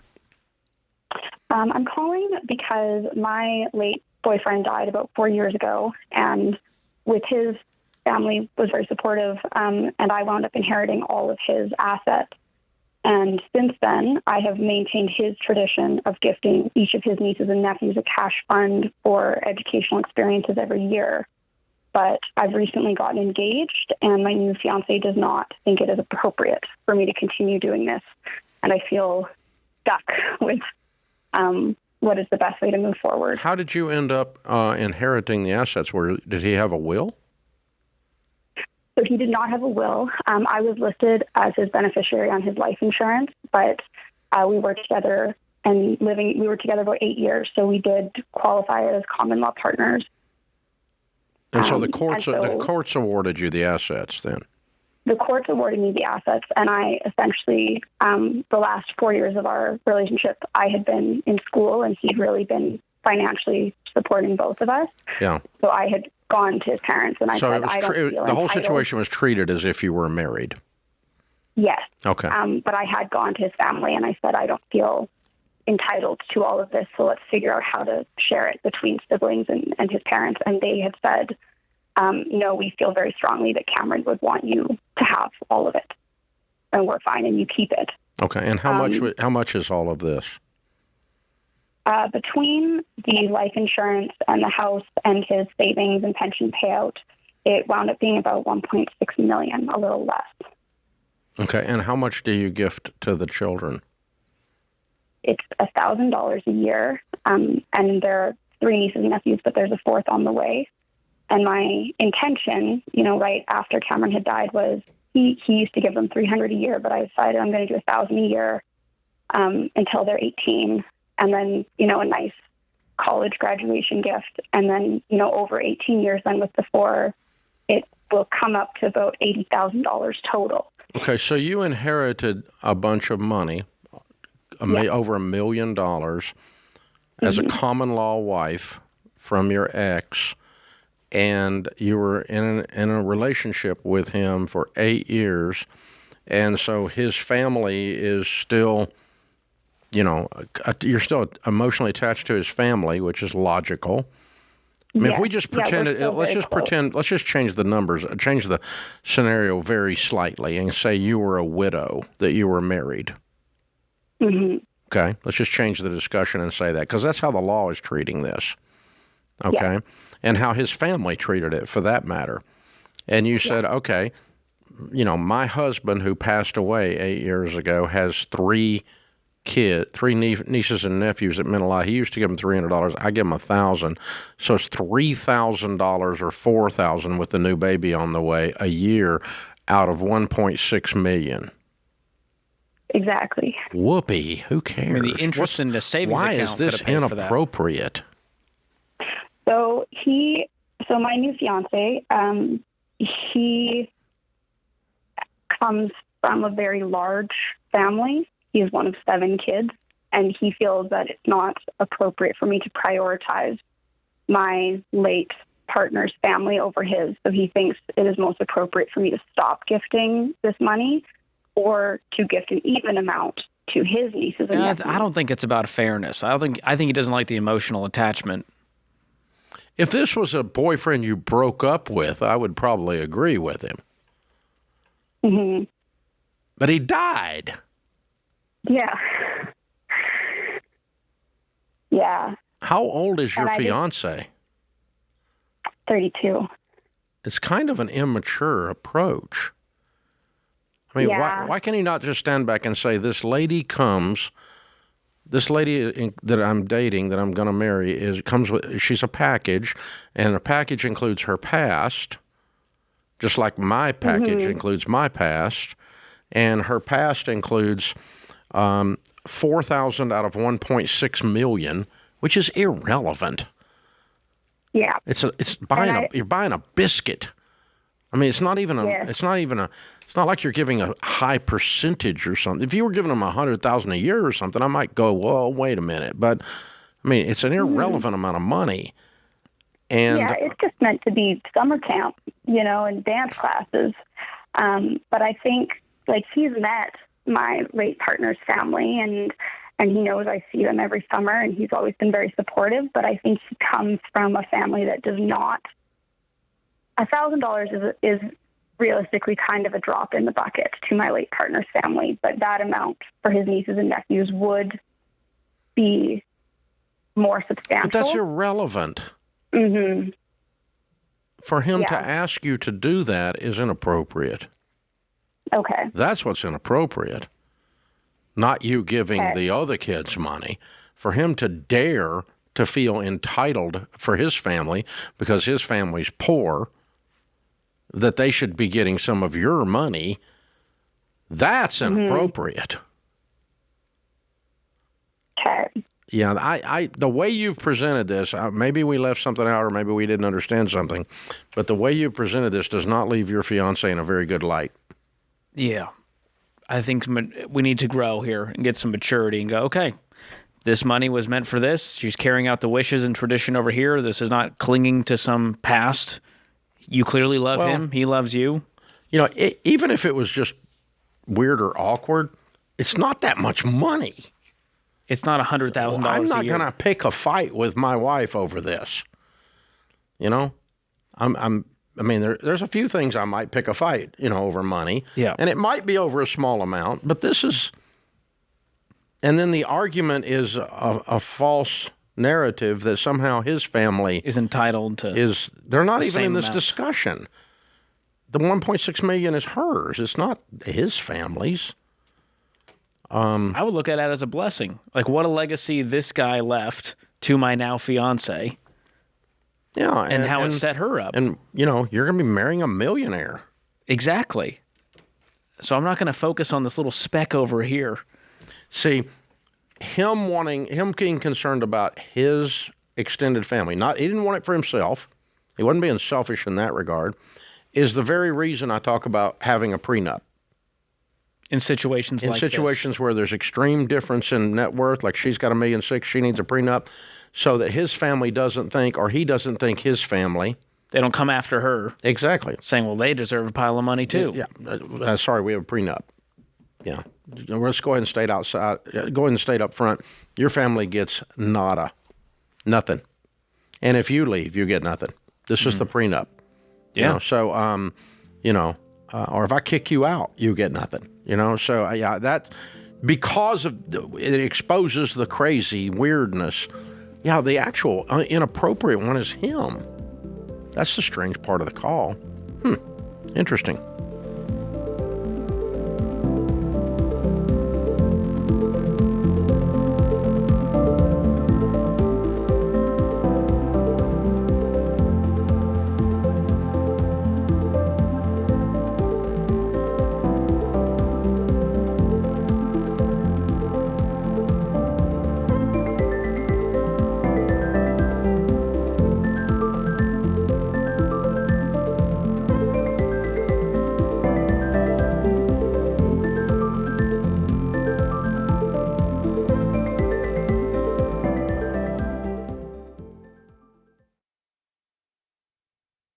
Hey, what's up, guys? It's Jade Warshaw. Listen, summer spending adds up so fast between vacations and road trips and camp fees and events and all the extra gas and grocery runs. Money can get tight before you know it.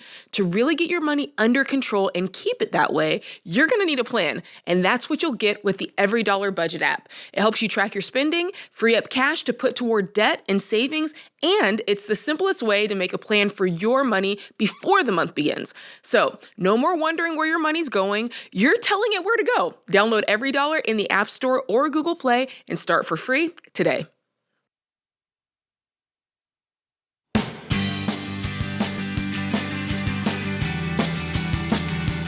Our question of the day is brought to you by Why Refi. When people get buried under private student loans that they can't keep up with, they might think there's no way out. Well, Why Refi helps borrowers explore solutions with fixed rate refinancing, and it's a payment plan that's tailored to your situation. Go to whyrefi.com/Ramsey. That's the letter Y, REFY.com/Ramsey. Might not be in all states. Today's question comes from Adam in Minnesota. I have no consumer debt, $125,000 cash in savings, and a paid-off home. Friends have advised me that I need to take out loans and buy real estate in order to have deductibles to reduce my future tax exposure. Is that a wise reason to get into real estate investing? I almost made it through without laughing. No, that is not a wise reason to get into real estate investing. For the deductibles. Deductions. Oh, gosh. The old deductibles. Yeah. So you want to explain why? Well, I'm worried your friends have watched too much TikTok. I don't know what you're talking about with future tax exposure. I mean, you have no debt. You have a paid-off home. And so if they're telling you to try to have more write-offs, essentially, to lower your tax bill, that's a really stupid reason to go into a bunch of debt and leverage yourself. Yeah. So there's two ways that real estate can create a tax deduction. One is you can depreciate it, the capital asset portion of it, not the dirt, but the improvements can be depreciated. And that just lowers your basis, and you get taxed later when you sell the investment property. But you avoid taxes on that. That's good. Nothing wrong with that. I do that. The other way is to do what your friends are suggesting, which is to take out a loan for the write-off. Now, the way a loan works for a write-off is if you pay out in a year $20,000 in interest, you can deduct that interest on a rental property as a business expense. So it lowers your taxable income, is what a tax deduction does.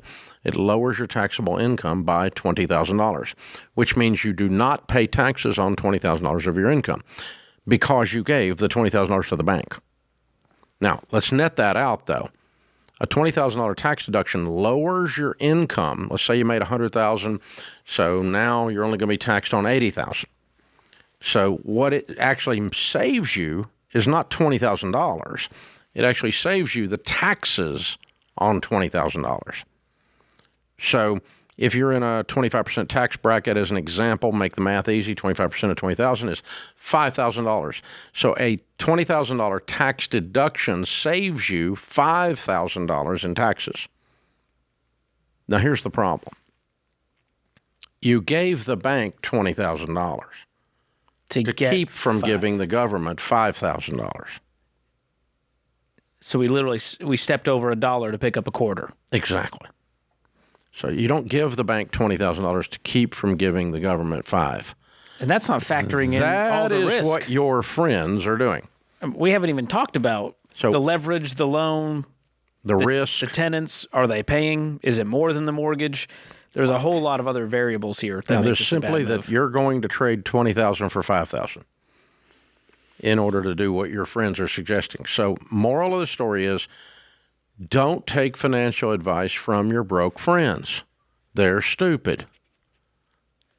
That's where this comes from. That's it. Jaden is in Miami. Hi, Jaden. How are you? How are you guys doing? I'm doing well. Good. How can we help? Yeah, so I have a question about acquiring a business, and I just want to know if it's a good idea to do it. Okay. So it's a barber shop, and I'm currently a barber, and I just want to know if it's a good idea to get one. It's an established barber shop, correct? Okay. And what does it profit? What's the net profit on the business? Right now, monthly, it's about, there's 9 employees and they pay each $1,000, so it's around like $9,000. And there's 4 chairs that are empty. So there's space to put in 13 people full. Yeah, but there's not there now. So, and they're wanting I assume they're wanting you to buy this business, correct? Yes, correct. I'm going to What are they asking for it? 55 or 60. 50. I'm leaning more towards 55, and he's coming down towards that number. $55,000. Yes, sir. Okay, so it's bringing in a gross revenue of $9,000 a month, correct? Yes, sir. It's $108 per year. Right, and so what is the profit on that? I mean, I assume you have rent. Yeah, the rent right now, with everything included, utilities at the end of it, it's $4,000. So I'll be profiting around $5,000 to say if it's a bit lower if I added more things like utilities or other things that I'll buy for the barbershop, which would be another. So I want to talk about him that's operating it today. Yeah. His expenses are rent. $9,000 minus rent is $5,000, right? What other? Yeah, that includes his utilities and stuff. What other expenses does he have? Well, he has I guess he told me the Wi-Fi, which the cable and stuff. He does buy waters, like little waters or snacks for the vending machine there. So because the rent itself is $3,500, but I put in an extra $1,000, so if it would make 40, let's say $4,500 total, with including buying the waters, buying extra snacks for the vending machine, and keeping everything in order. Okay, which would mean that he's got a profit of about $55,000 or $60,000 a year. Does that sound right? Yeah, it does. And he only wants $55,000 or $60,000 for the whole thing. Yeah, I was just wondering because I do have some debts at the moment, and I just was wondering if it would be a good idea because I currently am a barber right now myself. How much do you make on your own? I make around like $6,000 a month. Good for you. Okay, are you one of the chairs? Well, right at that barbershop, I'm not currently at that barbershop. I'm at a different location. Okay. So I would be buying it from him. Is he one of the barbers there? No, he is not one of the barbers there. Okay. Right now, since he's moving out the country, so he's trying to sell it. And right now he has one of the barbers. Well, there's 10 in there, but one of them doesn't pay rent because he's the one managing. Okay. How much debt do you have? I have around $24,000, and that's including. I'm still in school. That's the student loans and stuff. What are you studying in school? Finance. What are you going to do with your life? Well, I want to stay within the barbering industry. That's why I want to kind of acquire this barbershop because eventually I do want to segue into the finance industry. But you would just do like he did, then you'd be an absentee owner. Correct. How much school do you have left? I have about a year and a half left. When is he moving out of the country? When does this deal need to be done? Oh no, he already is moved out. That's the thing. Oh. I spoke to him so he's here's what's running. Jaden, Let me tell you what's running through my mind. The deal is not a bad deal. Number one, you don't have $55,000 cash. That makes the deal difficult. We'd have to figure out a weird way to structure it. We could probably do that here for a minute, okay? But here's the but it might be a bad deal for you, even though the deal is not a bad deal. And it might be a bad deal for you because it might cause you to take your eye off the ball of what winning really looks like. So 5 years from today, what winning really looks like, as you described it to me, is you graduate and you have a career in finance, and you might invest in a barbershop at that time. But your intention is not to be, your primary income and career is not to be the owner or operator or haircutting guy in the barbershop. Correct. You really don't have any intention to do anything with this. This just came upon you because you're doing this right now as a side hustle to get through school. Well, at first I thought that, but barbering is like a passion of mine, but so is finance. But it's just that in the meantime, but that's my point. See, that's exactly the thing. So what I'm afraid of is this distracts you, and it's like a fishing lure, and you get hooked and pulled away from what you were supposed to do, which was finance. So I'm afraid it's a distraction, even though it's not really a bad deal. If you wanted to do the deal, the way you could structure it would be, I'll give you 100% of the net profit for 1 year. And I will operate a chair, and I get to keep what I make on my chair, and 100% of the net profit will do the books. I'll give you that for 1 year, and then the barbershop is mine. And that way you don't have to come out of any cash, and doesn't affect your get-out-of-debt plan. But I'm afraid it's going to distract you.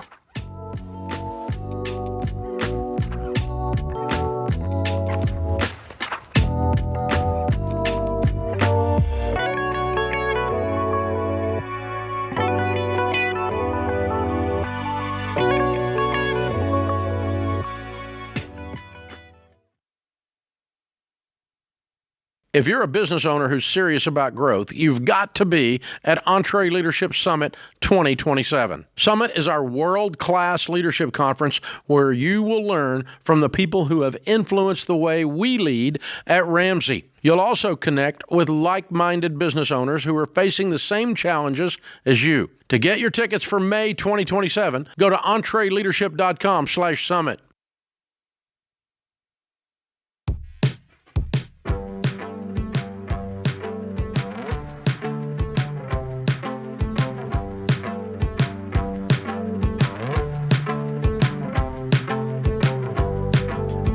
If you're working the baby steps, the best and fastest way to do it is EveryDollar. It's more than just a budgeting app. It is the Ramsey plan built into the budgeting app.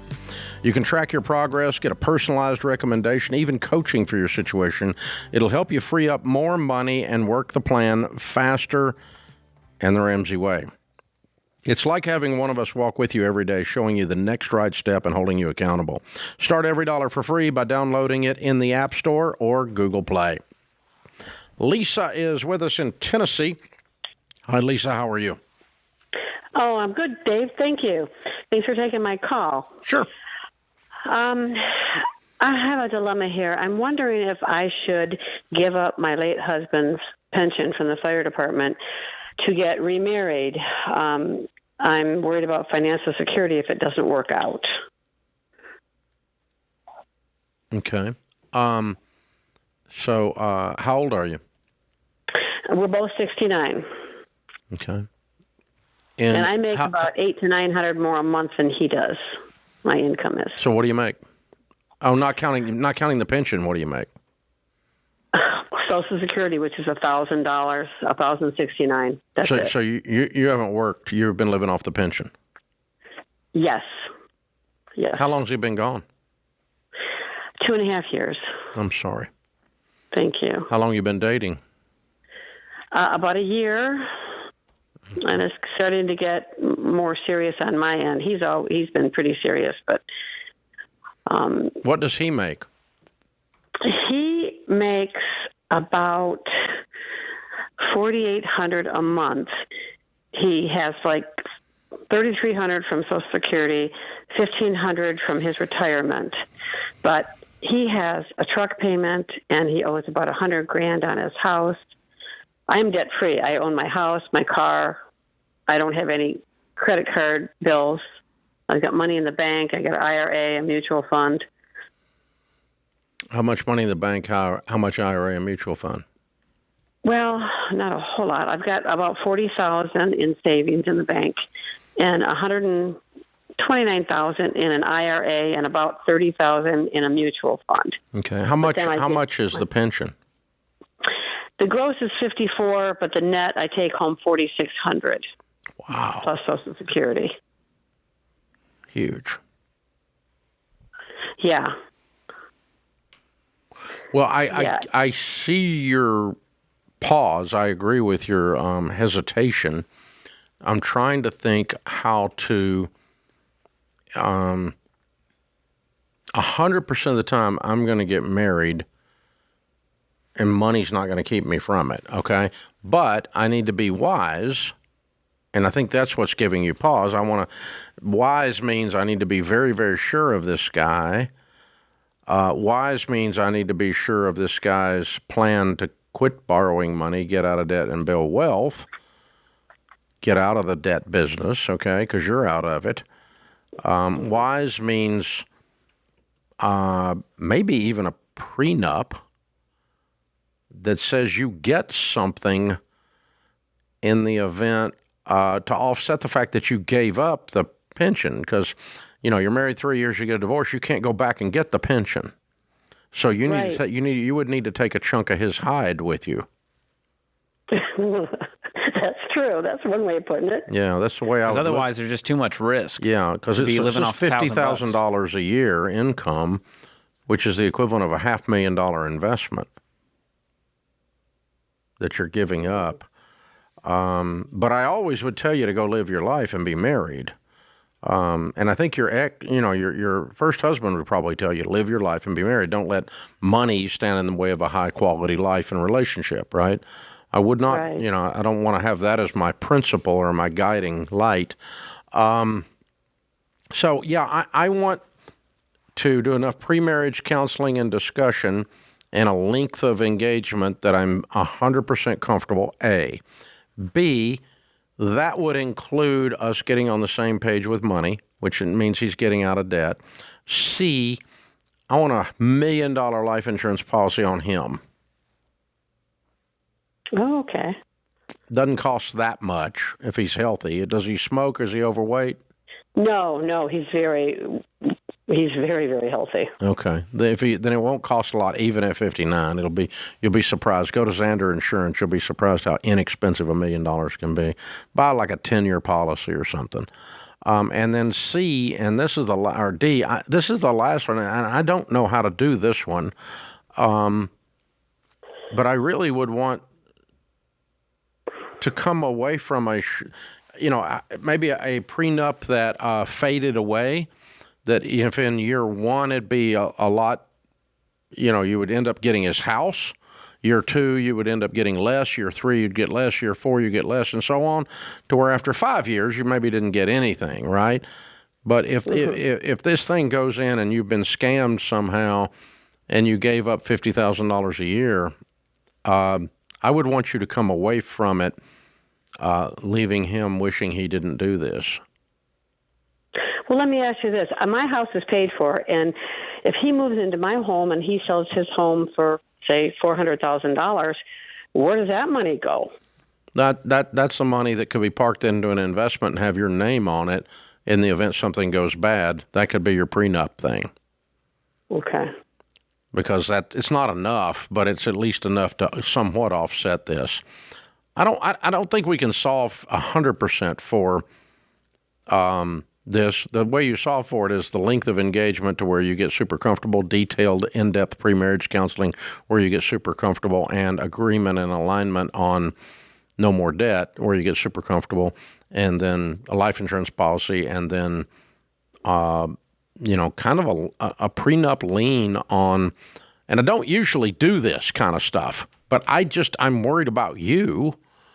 And if I'm trying to think, if he called in and said, well, my fiance wants to do this because she's given this up, would I tell him to not marry you if he called in with this? I'm kind of fighting against myself here a little bit, but it would feel different if it was going the other way. Calling. Yeah, if it's going the other way. But if I'm just designing this with you in mind only, which is not a good design, I'm going to tie up something of his, like the equity from this house, in a mutual fund sitting there for the first 5 years of your marriage, and then it's released or something like that. You see what I'm doing?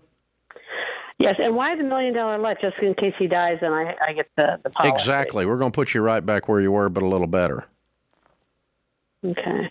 And my daughters are on, after my husband died, I put both my daughters, that probably wasn't smart, but on the deed of my house.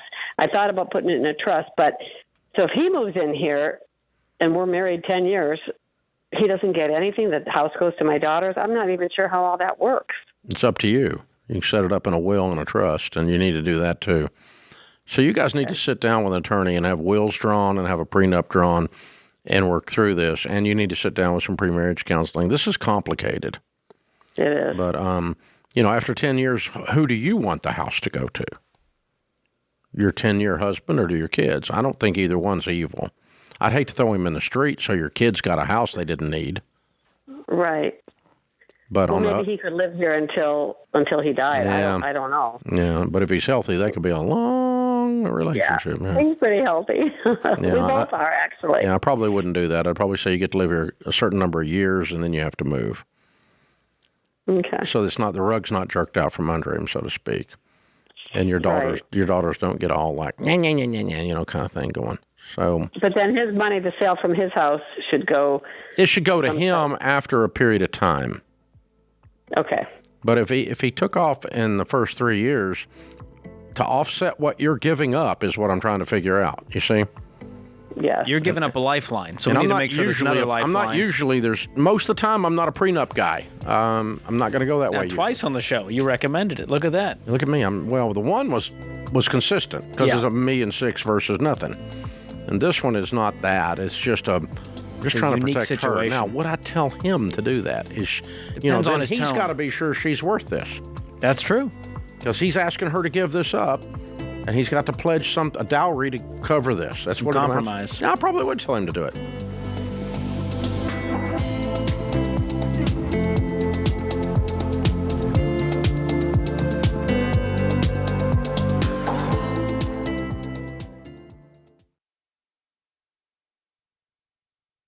Listen, your home is your most expensive asset, and now you're ready to sell, fast and for a lot of money. But in this wackadoodle real estate market, one mistake could cost you tens of thousands of dollars. Here's the deal. This ain't amateur hour. You need a pro in your corner, someone who knows how to price your home right, market it well, and negotiate the best deal. That's where a Ramsey trusted real estate agent comes in. To find one near you, go to RamseySolutions.com/agent. That's RamseySolutions.com/agent.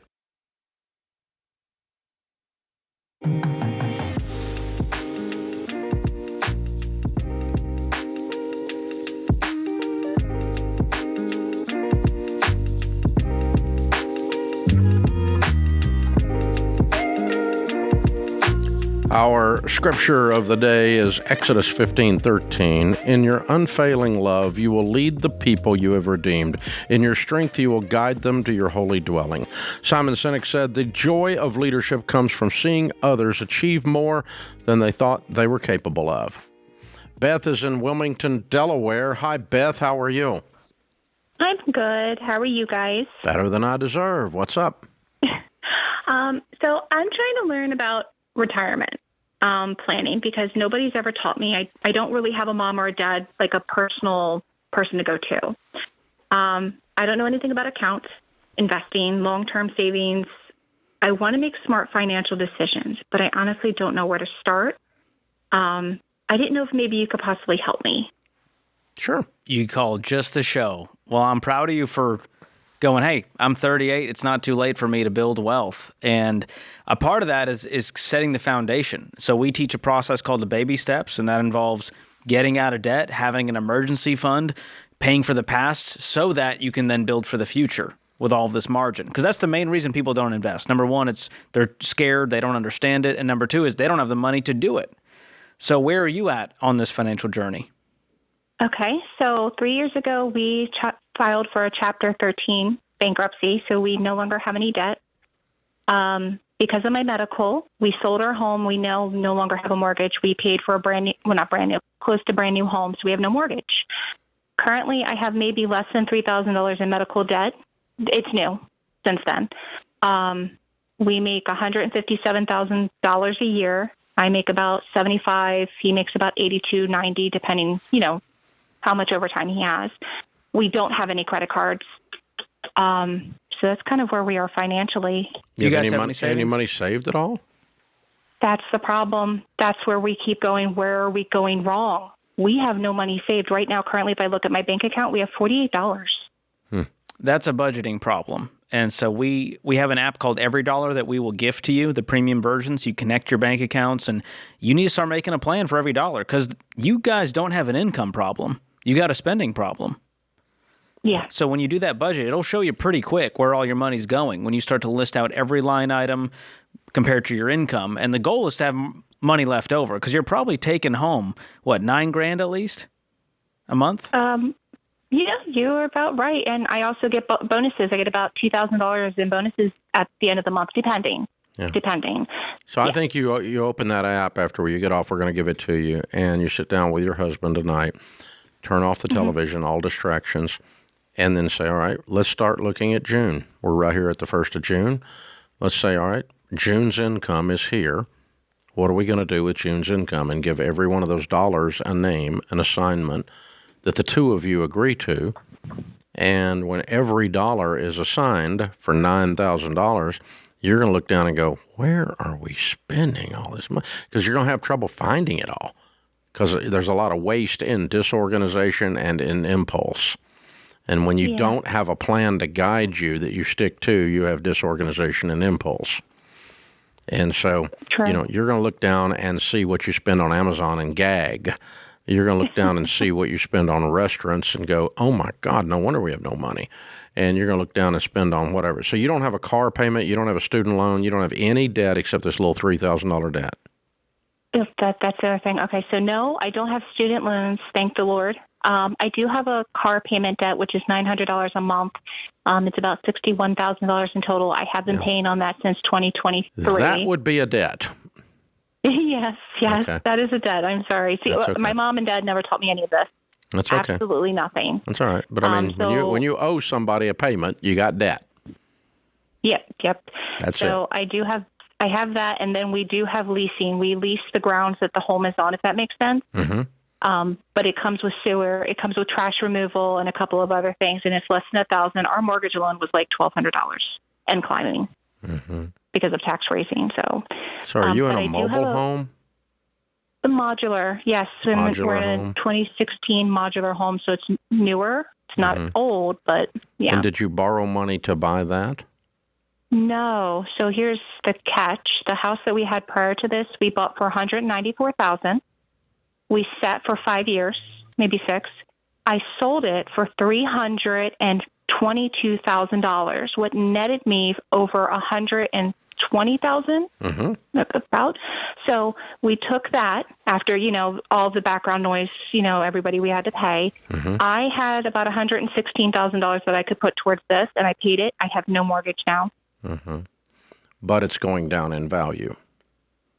Pretty much. That's the sucky part about it. But the hooker is, in the next 2 years, I have a decent lump sum that's coming in. We're netting anywhere between $100,000 and $200,000. That's independent of something going down in value. You get that whether you bought something that goes down in value or not.